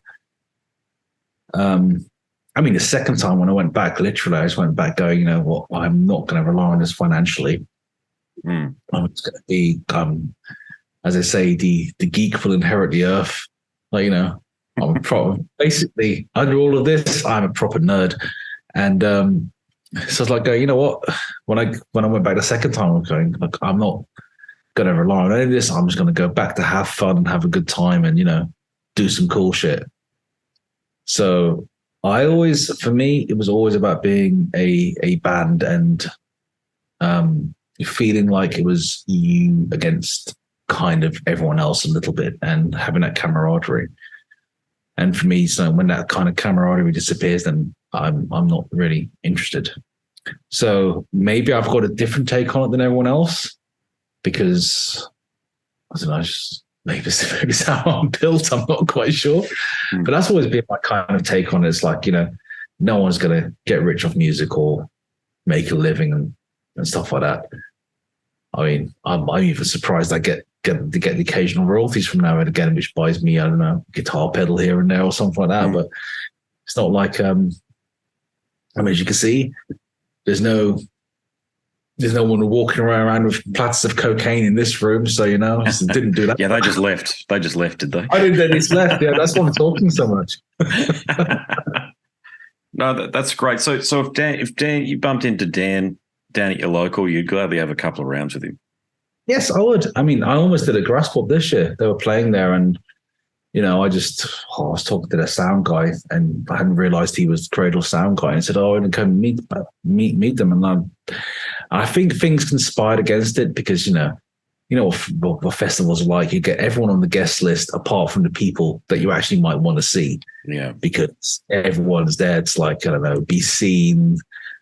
Try and talk, I don't know, stick their nose up everyone else's arse. You get a lot of that. Mm-hmm. And you know what? I'm not interested in that. And I got to the stage where going, you know what? This is too much bullshit to deal with on the day that I'm here, on the morning that I'm here, that's not planned. I'd already set in my head that I wanted to go see every single band that day, which I managed to do just to see if I could find some new stuff, hear some new stuff, see some awesome stuff, unexpectedly gain appreciation for bands I thought I would hate, that kind of stuff. And then, do you do that thing where you go to see one of your bands that you're actually mates with people in the bands with, but you think, I'm not going to be a punisher and do the before show, try to catch up with them, and even the after show thing because of the amount of punishers that hang around? Do you do that thing where you text them afterwards and say, "Hey mate, great show," and then they say, "What the fuck? Why didn't you tell me you were here?" Yeah, that's kind of happened, or I've just not said anything. Going on, that was really fucking cool and stuff like that. Because now I've played these festivals, I know exactly what it's like. You get there, you've got tons of shit to do. It's a festival, so you're basically at the complete mercy of whatever monitor mix you get thrown on stage on. People think festivals are fun. They're way more stressful than gigs because you have no idea what stage sound is going to be like until you go on. And then you play and you come off and stuff like that. And there's still tons of fun and shit like that. So and you know that there's always going to be some vague amounts of chaos backstage where things are not going to plan. You're having to find people. They're massive things. So you go, you know what? I just went to Sam and says, go say hi. And, if it had worked out, yeah, sure. It'd been cool to sit down with Dan and just have just a normal chat about stuff and stuff like that. But, if they come through Belgium at some point, then maybe I'll do that and go see them when it's, less of a clusterfuck to do anything like that. Because I think, in general in life, I just try not to harbor any hard feelings or resentment about anything, because I think life's too short. And besides, it's my life. It's like no one has control over me apart from myself. And if I start blaming shit in my life on someone else, it's like, nah, it's like, this is just two parties for everything. And not that I'm talking about a bandit, this is a general life philosophy and stuff like that. Yeah, no. I think if in Grasspop was like, I know if it happens, that'd be really cool, because I've seen him since I went to a gig that they did on the tour where they had, I think, Richard and Marek. I'm shit with names, totally shit with names. I don't remember. I think when I just went and saw them there and stuff like that. And it's not really seen anyone since then, because I just disappeared and did my own thing for quite a while. But yeah, I think it would be cool to catch up and stuff like that. Yeah. So one of those things where I wouldn't. You can't say no to anything in life, can you? You can't just sit there and go, I'm not going to do this or that ever again. I think the only time you really should just go, I'm never going to have any dealings with someone again, is when they've completely and utterly screwed you over in such a way that there's no saying sorry. But that hasn't happened. So you know what? I look back on my time in Cradle quite fondly and go, it was good fun. I mean, I ain't going to complain about it. Sorry, I'll just turn that off. My wife's if you call it an episode, that does make it sound like something went really wrong. It was just an episode in his life. I mean, he's okay now, though. Yeah, you're part of you're part of the recovering Cradle alumni. There you go. You guys go to not AA, but Cradle Anonymous meetings or what have you. Zoom sessions. How many Zoom meetings? Do I get tokens for having not played a Cradle song for 100 days or something like that? Definitely. Why not? Yeah, definitely. And but there are a lot of ex-members, and I find everybody's got a different story to tell. Sorry, the sun's coming up, so it's hitting me in the face. Everybody's got a very different story to tell, and that's life. That's life, isn't it? It was just Cradle are a unique band in that they were the band that for a very small period of time took over the heavy metal world after the late 90s, so when Cruelty came out. And I think so many of us just thought it was just the second coming of Iron Maiden there for a bit, and it didn't quite happen. And the band just went on to become another metal band that plays on the festival circuits and certainly comes here and plays in the clubs and in Australia. But it's kept on keeping on. So I've got to give Dan that. He's been resilient and persistent, if nothing else. No, definitely. I mean, I think it takes a lot of effort to keep a band going for so long. Mm. And do the same thing for so long. I mean, I know I've got a boredom threshold, so... Yeah, there's only sometimes I can do the same thing over and over again before I go, I'm bored of this now.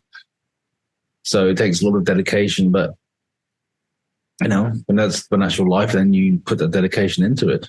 I mean, Paul was like that as well, extremely dedicated to the whole thing, and you just put that effort in.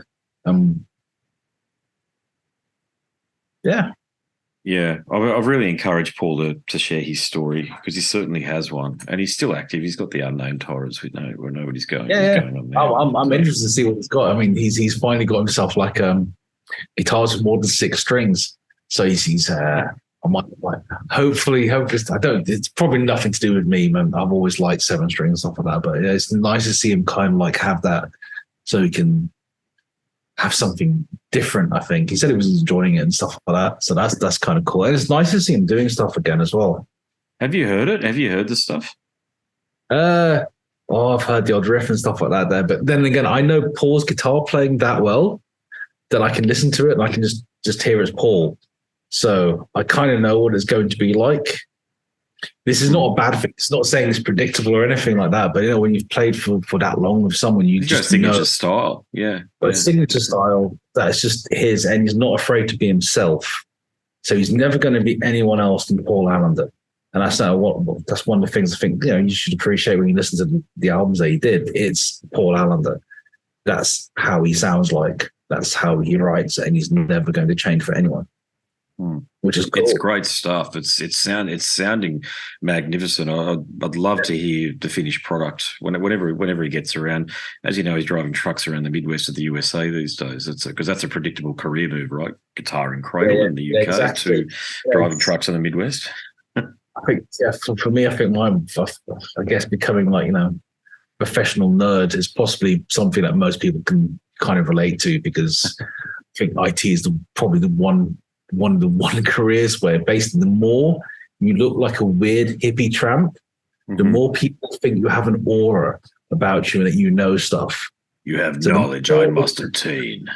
Exactly. Yeah. I mean, if you're going to run around looking like a wizard, then you must be a wizard. As opposed to, I think most jobs will go, if you're going around looking like a wizard, you're obviously fucking insane. And we don't want you to work for us anymore. Not 19. So, they're not 19. Basically, you just look like some. The weirder you look, I think, and just the more opinionated you are, the more people listen to you. It's absolutely bizarre. Yeah, I worked in IT for a bit too, and it certainly wasn't for me. And it was mainly just having the patience to deal with people who weren't really sure about the programs, and I wasn't an IT help desk, but I was an account executive, so you do it all. When you do that, there's not anything you don't. Oh no! When you're one of the basement nerds, basically they occasionally come and talk to you. They feed you a little piece of paper for a slot gun. You kind of want this. Please don't talk to me. Tell me when it's done, but please don't talk to me or have a conversation. Yeah. You're too weird. Too weird. Yeah. Stay in the basement. Code, little monkey code, and then we'll throw you some peanuts at the end of the month. That sounds cool, man. It's like the IT crowd is pretty accurate as a representation of life. Yeah, no, agreed. Yeah, do you get to work from home, or do you have to work in an office? Oh yeah. So I've not actually. I've seen an office twice in the past almost 4 years. Yeah, same. Yeah. So I mean, it does get a bit weird and stuff like that, but it does mean that you have your nice little space. I have my guitars and stuff like that. If I get too bored, I can go off and do something creative. And because one of my dreams is a space to be able to work and pick up a guitar whenever I wanted to, so now I can do that. And it's nice like that.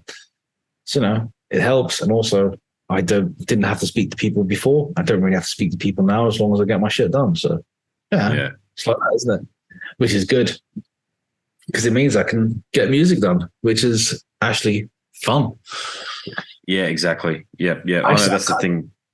That's the thing, is I can't wait for people to hear it. I mean, just to see what they think and stuff like that. It's one of those things where you go like, I wonder if people will like it. I'm not sure, because this is the thing that no one tells you as a musician, that by the time you've bought out an album and everyone else listens to it, you have no idea if it's good anymore. You have absolutely zero idea. It's kind of like Stockholm syndrome yourself with your own music. So true. Yeah. Like, you don't know if you love it or you hate it. You don't know if it's good or it's bad. The only thing you know is that you've heard it about 10,000 times. So you have zero clue. And every time we get to that point where you're just going to bring something out, you get to that position and go like, is anyone actually going to like this? Because I don't even know anymore. It's like kind of just lost all meaning to me. I mean, I remember when I wrote it, I was really thinking, this is really cool. But is it still cool? Is it still good? I have no idea whatsoever. And I think every musician at that point starts shitting bricks as soon as they bring something out, because they just have zero clue about how anyone's going to react to it. No idea. So I find myself in that situation again now, going like, I have zero clue what everyone's going to think about this. So it'd be nice if they liked it. Is it close to coming out for a release? Like, have you got a release idea of a release date? Well, I'm aiming for drum tracking in end of October, beginning of November. around then. So probably think it's going to be beginning of November, after which, you go for all the things, you get all the guitars done. I get all the keys done, bass tracked and vocals. I'm kind of hoping to have everything kind of wrapped up by January, which probably means because shit always goes wrong, that'll probably be February and mixed. And after that, it's kind of a case of, finding someone who's interested in bringing it out. Because as I said, I'm just so rubbish at self-promotion. I don't even know where to look. This is like one of those things where I just realized that I am just not the person that should be managing me, because I like playing music. I like playing guitar, get really excited about it. It's like watching a hamster on crack when things go right. Mm-hmm. You get really fired up and stuff like that. Everyone goes like, oh, this is amazing. This is so cool. And you always go running around going like, oh, this is making my metal dreams come true. And that's the main classification you have for music. Does it make my metal dreams come true? If it does, if it makes me excited, then it's good. And so I think after that, I'll be mixing and then find someone who's, I was going to say brave enough to put it out, but that's not really selling myself, is it? It's like find someone who'd like to put it out and actually, just bring it out into the world and stuff like that. That would be cool. And hopefully people will like it. That'd be nice. Yeah, it'd be lovely. There's all the old Cradle fans, mate. Will certainly the fans who loved your work in the band, mate, will certainly be interested, and they'll find it. That's what you find happens. You don't need to do too much. Nice, yeah. I mean, anyone listens to here, I think I've got one track which I put out on YouTube, because that was actually a decent live recording from gig, and I thought, that's pretty cool. And it gives like one facet of what it sounds like. I think anyone expecting it to sound like Cradle will be sorely disappointed. It probably has Cradleisms in there, and I think people have told me it does, because I'm not going to get away from that. That's kind of inherently in some of the things I play. Your point about working with Paul too, yeah. Yeah. So, and the kind of things that you learn, and the things like I picked up those cool Cradleisms that I find I've done use occasionally here and there and stuff like that, because I really like them, like little tricks and little things that I thought were awesome and stylistic, like cues and stuff like that. But it's not going to sound like it. It's just going to be whatever, because I've just gone for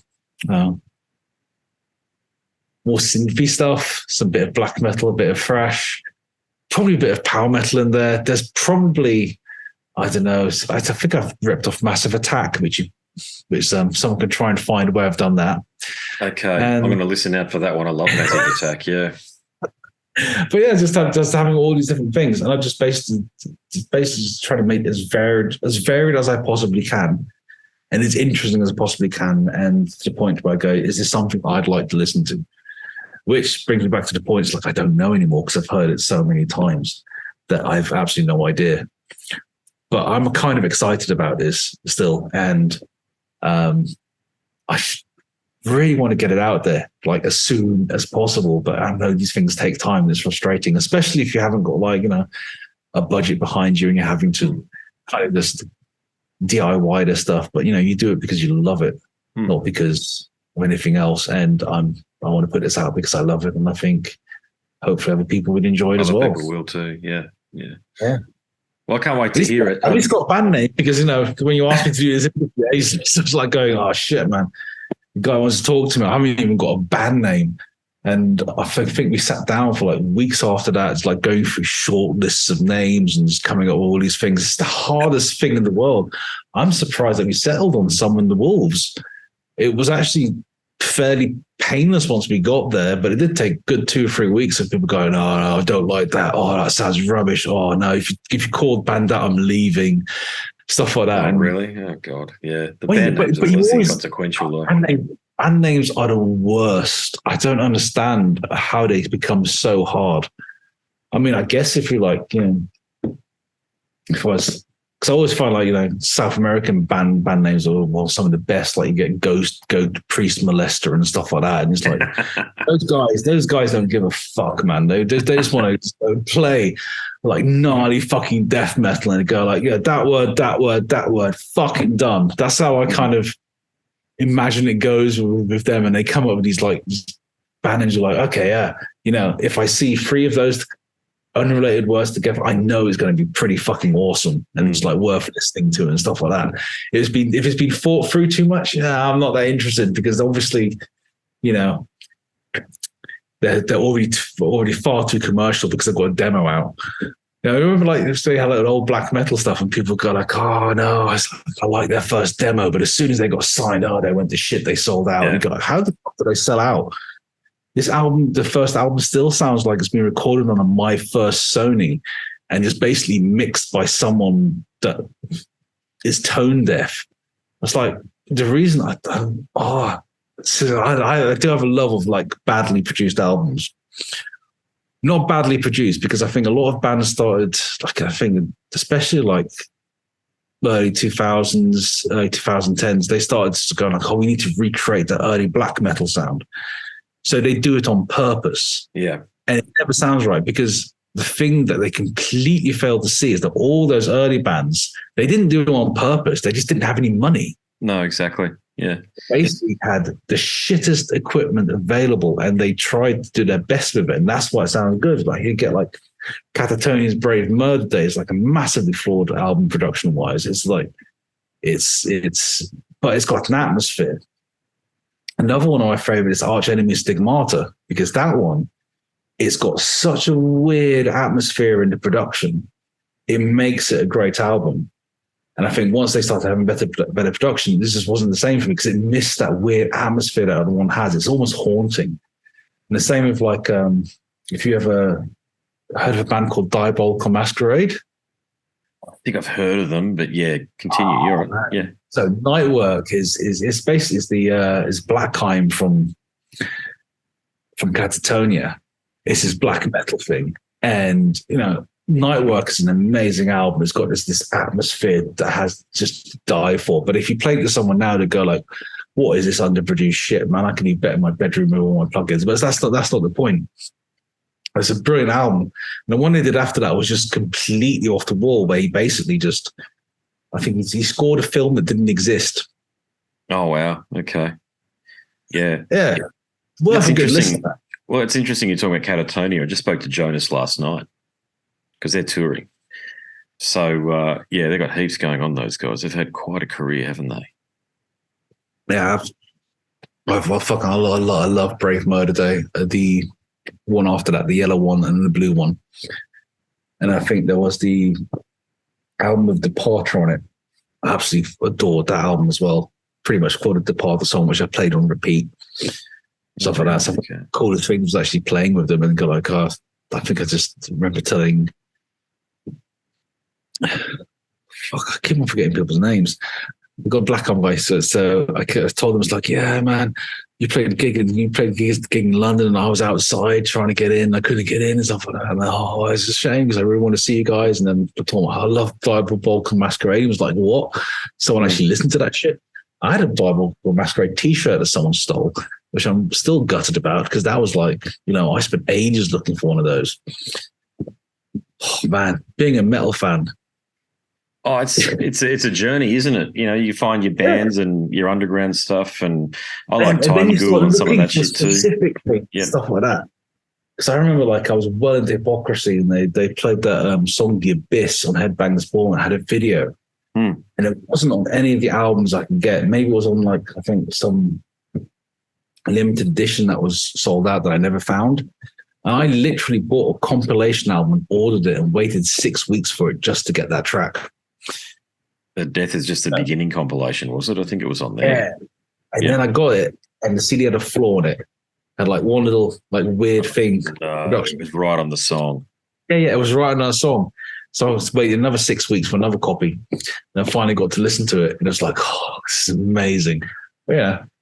When you chase stuff down like that as a fan, when you finally get it, it's like, this is so awesome. You go like, oh, this is my treasured little thing. This is so cool. I think I kind of do miss that with streaming, because everything's kind of available. You don't have to go hunting for stuff. There's no real rarities and stuff like that. It kind of takes some of the fun out of it, of just literally just having to find that one track that no one else believes exists, but it exists. Keep telling people it exists, and they go like, nah, man, you must have been drunk or something. You must have been high. That doesn't exist. And eventually going, got it. This out, motherfuckers. I told you.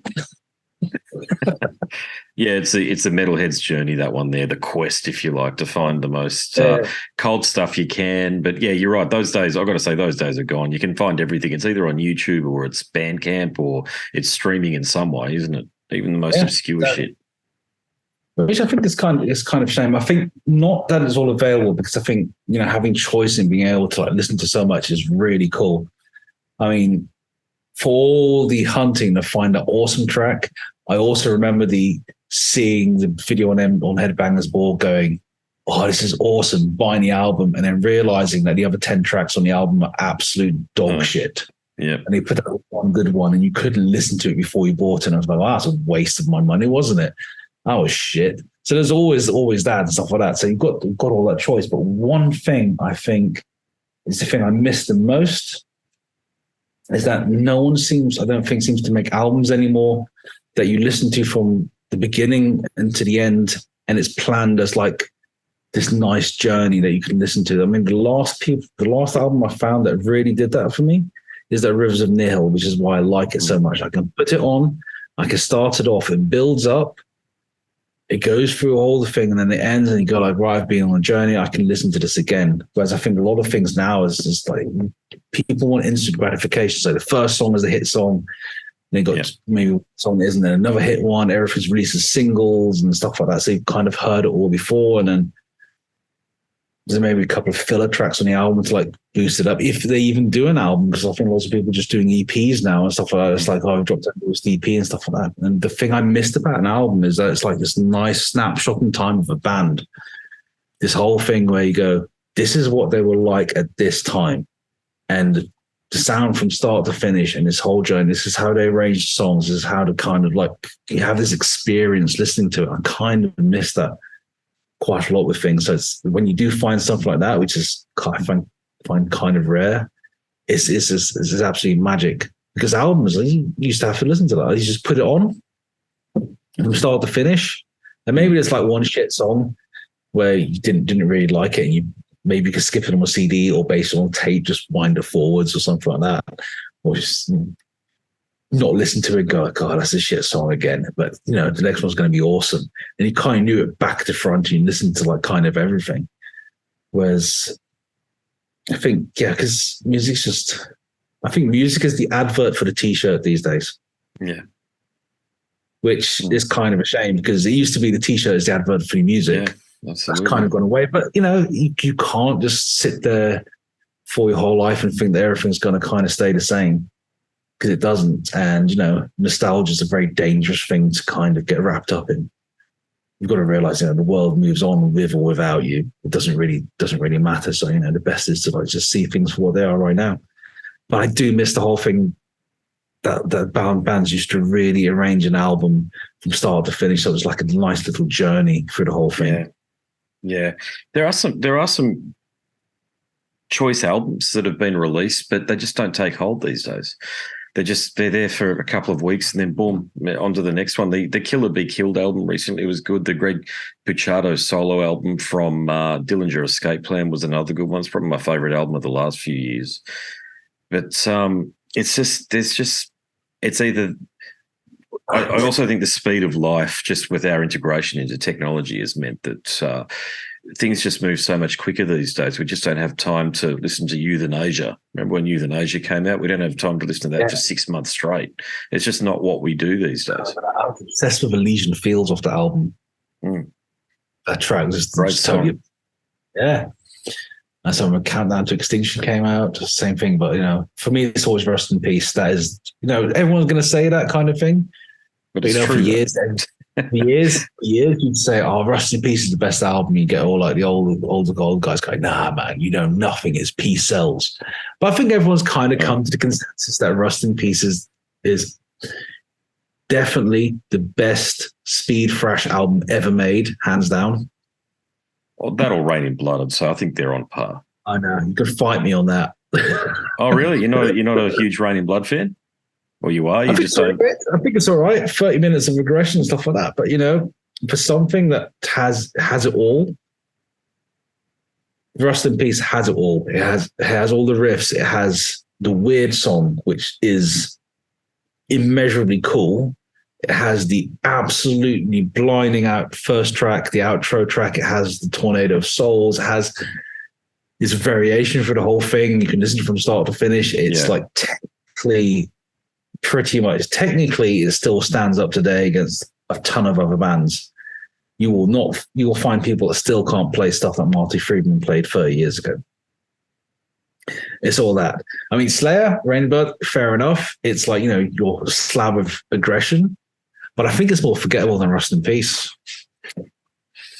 Great gym music. When I used to go to the gym, I used to listen to Rain. It was actually what I listened to for a period of time there, and it keeps you going a little bit because it's just unrelenting. It just doesn't ever let up. And that's the beauty of it. It's basically just being pummeled to death for 30 minutes. And then you go like, you know what? I can still move my finger. Let's put it on again. Yeah. Well, it was they had a very limited style, Slayer, and I didn't get into them for years. I must confess, I was a death metal guy. I actually think Season in the Abyss is the better album by them. I'd agree with you on that as well. Believe me, I would. I certainly in terms of consistency of being able to listen to it, no doubt. Yeah, and variation as well. Yeah. The Rain in Blood is what it is, though, isn't it? It's just you've nailed it. It's like Rain being pummeled. It's kind of like Peace Cells. It's kind of like, it's a lot of. I think those thrash bands all kind of had the same trajectory where the breakout album that they had is like the one that everyone thinks is like, oh, this is awesome and stuff like that. But then give it 2 albums down the line, and I think they all made their kind of their masterpieces, as it were. Yeah, they learnt a lot. Yeah, no doubt. Yeah. And then they all collectively lost it. Yeah. Well, what you said about Seventh Son is true for just about all of those bands, from Judas Priest to Metallica, even Megadeth. At a certain point, it's the law of diminishing return kicks in, and it just seems to be a universal. I think it's also that these bands they've got to a stage where they have to sound like themselves, and the hardest thing you can do is go, I can't progress because no one's going to buy the album. So I have to do what I'm doing over and over again.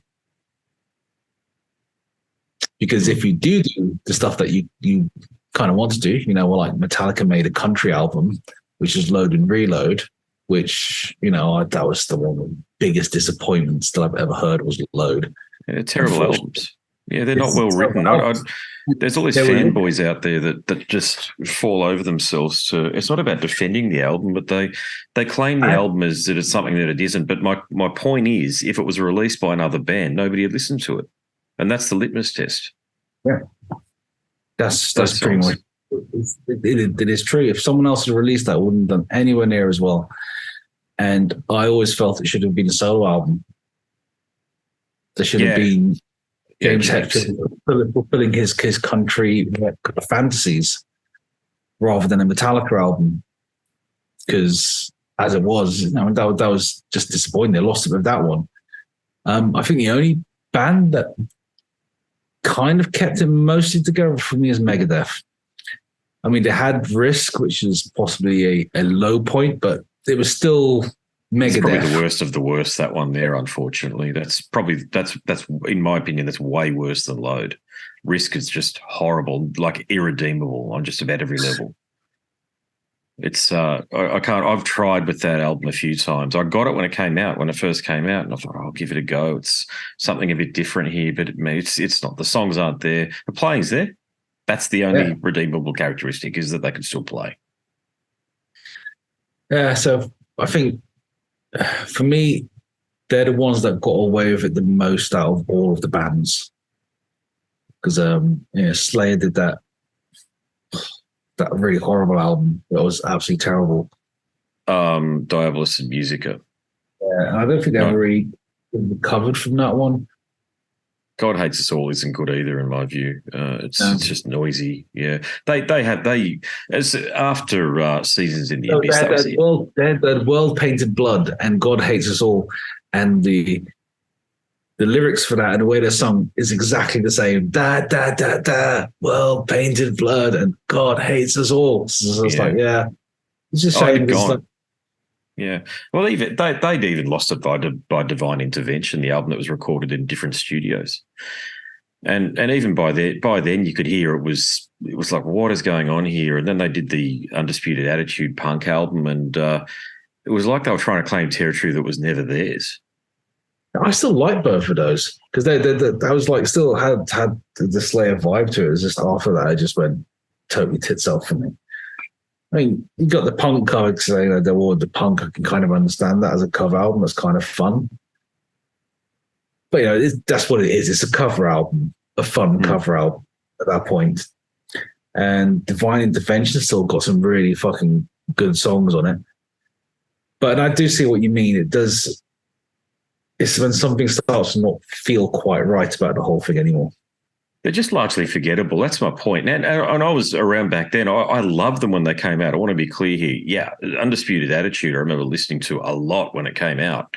I loved it. I had a little bit of money by that stage because I'd left school and was working. So it certainly had its hooks in me. But did I listen to it after maybe a year afterwards? No, I just never put it on ever again.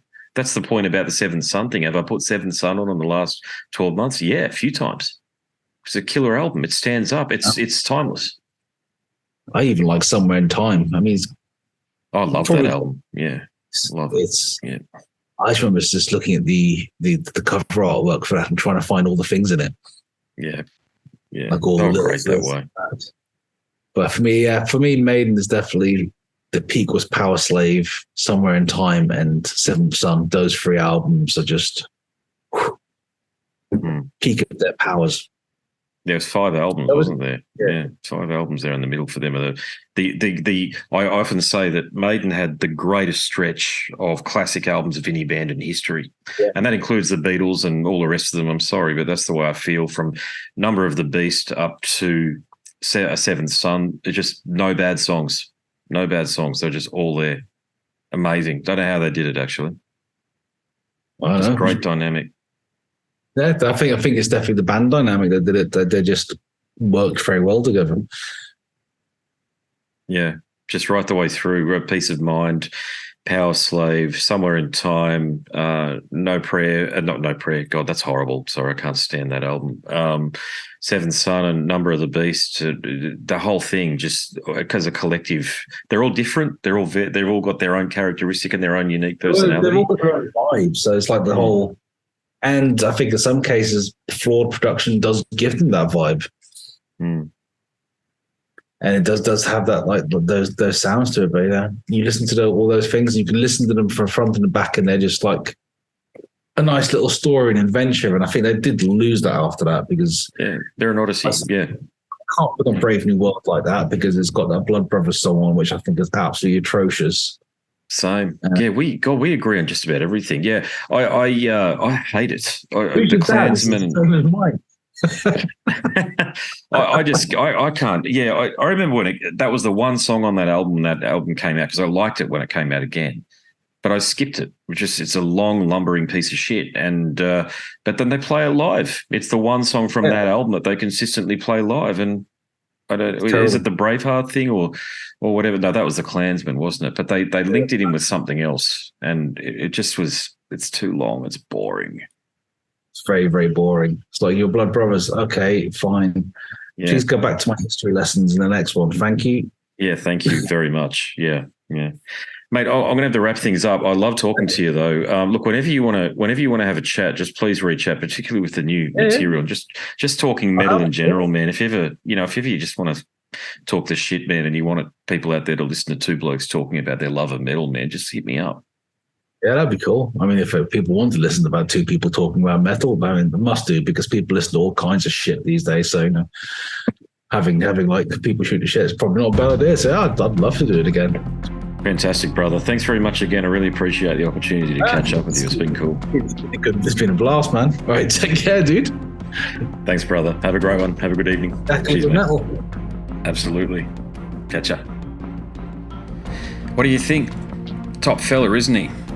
I love it when we can just branch out and just have a good old chinwag about heavy metal, Iron Maiden, all of those topics that have occupied so much of my mental psyche over the past few decades, and that James is such a good bloke to boot. That's a bonus. But we'll see.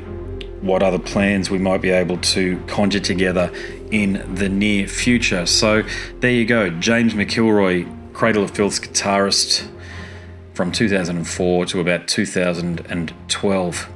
A great addition to the Chronicles of Filth. Go across to the Cradle of Filth Conversations link on the Scars and Guitars website, where you will also find mini chats, mostly with the pre-2000 members of the pre-2000 lineup. So of course there's the big one, Stuart Anstis, but there's the Ryan brothers, Greg Moffat, Nick Barker, Paul Allender. You've got some Woz Sargentson, Nigel Wingrove, the art director and photographer Chris Bell, and Mike Exeter too, the famous mixing engineer. It's all there, and hopefully in the near future, or sometime anyway, whenever it happens, Les and Sarah will appear on the show. All right. Thanks for tuning in. My name's Andrew Mackay-Smith. I'm the host of the Scars and Guitars podcast. Until next time, it's a very goodbye for now. This is Eric Rattan of Cannibal Corpse. You are listening to the Scars and Guitars podcast with Andrew Mackay-Smith. I've been the host of the Scars and Guitars podcast since 2017. The first musician I interviewed for the show was David Vincent from Morbid Angel, and things have just snowballed from there. In all, I've posted almost 650 podcast episodes featuring conversations with many of the leading lights of rock, heavy metal, and beyond. It just got to a point where I thought, I need to write a book about all this, so that's exactly what I did. In Scars and Guitars Volume 1, you'll read a heap of deep reveals and commentary, such as Des Fafara talking about Coal Chamber and why the band will never return. You know, if you're a band just starting out, you need to hear me. Do not start a band with partners. Ever. Yeah, wise words there. Sage advice, mate, for anybody. Don't ever, because I can't go do Coal Chamber right now unless I get others involved. Phil Anselmo talks about the episode in his career which gives him the greatest sense of accomplishment. I think the staying power of the fans and the staying power of the songs, you know, whether it's Pantera, Down, or Superjoint, the fans remember the songs. Alex Skolnick from Testament confirms that, yes, playing the guitar in Ozzy's band is anything but an ordinary gig. Will Silent Oz from Dimmu Borgir write a book? Pa from Sabaton gives advice to people who want to start a band. Look at the team around you, look at the bandmates. If the guys want to be on the stage, then it's all cool. If the guys want to be backstage, then it's not going to be cool. Current and former members of Cradle of Filth discuss the band's seminal 90s material. Read about the reaction to George Lynch and Mark from Suicide Silence's comments when they throw shade at then President Donald Trump. We have this idiotic monster, you know, this egotistical, self-aggrandizing, complete piece of shit in there. I just can't understand how we've gotten to this place. And yeah, we kicked a hornet's nest with Sepultura. Percussive overlord Gene Hoglan talks about recording with Chuck Schuldiner. Chuck was always, he was very open-minded, and he was into having his musicians that were playing with him just reach out for the best stuff that they had. Phil Campbell from Motorhead discusses what it takes to get sober. John Five answers his critics who dismiss his tenure with Marilyn Manson. You know, my name is John Five, and Manson gave me that name, and I had some of the best years of my life in that band and learned a lot. And we get the lowdown on Treyarch Zagtoth from those who would know, including his mother. All across Scars and Guitars Volume 1, there are moments of tension, relief, tragedy, exhilaration, and throughout it all, you'll obtain insight that I believe no one else has managed to obtain from many of your favourite artists. So treat yourself. Scars and Guitars Volume 1 is currently available as an ebook with a print edition on the horizon. Follow the links attached and download a sample. I'm sure you'll be compelled to read the whole book.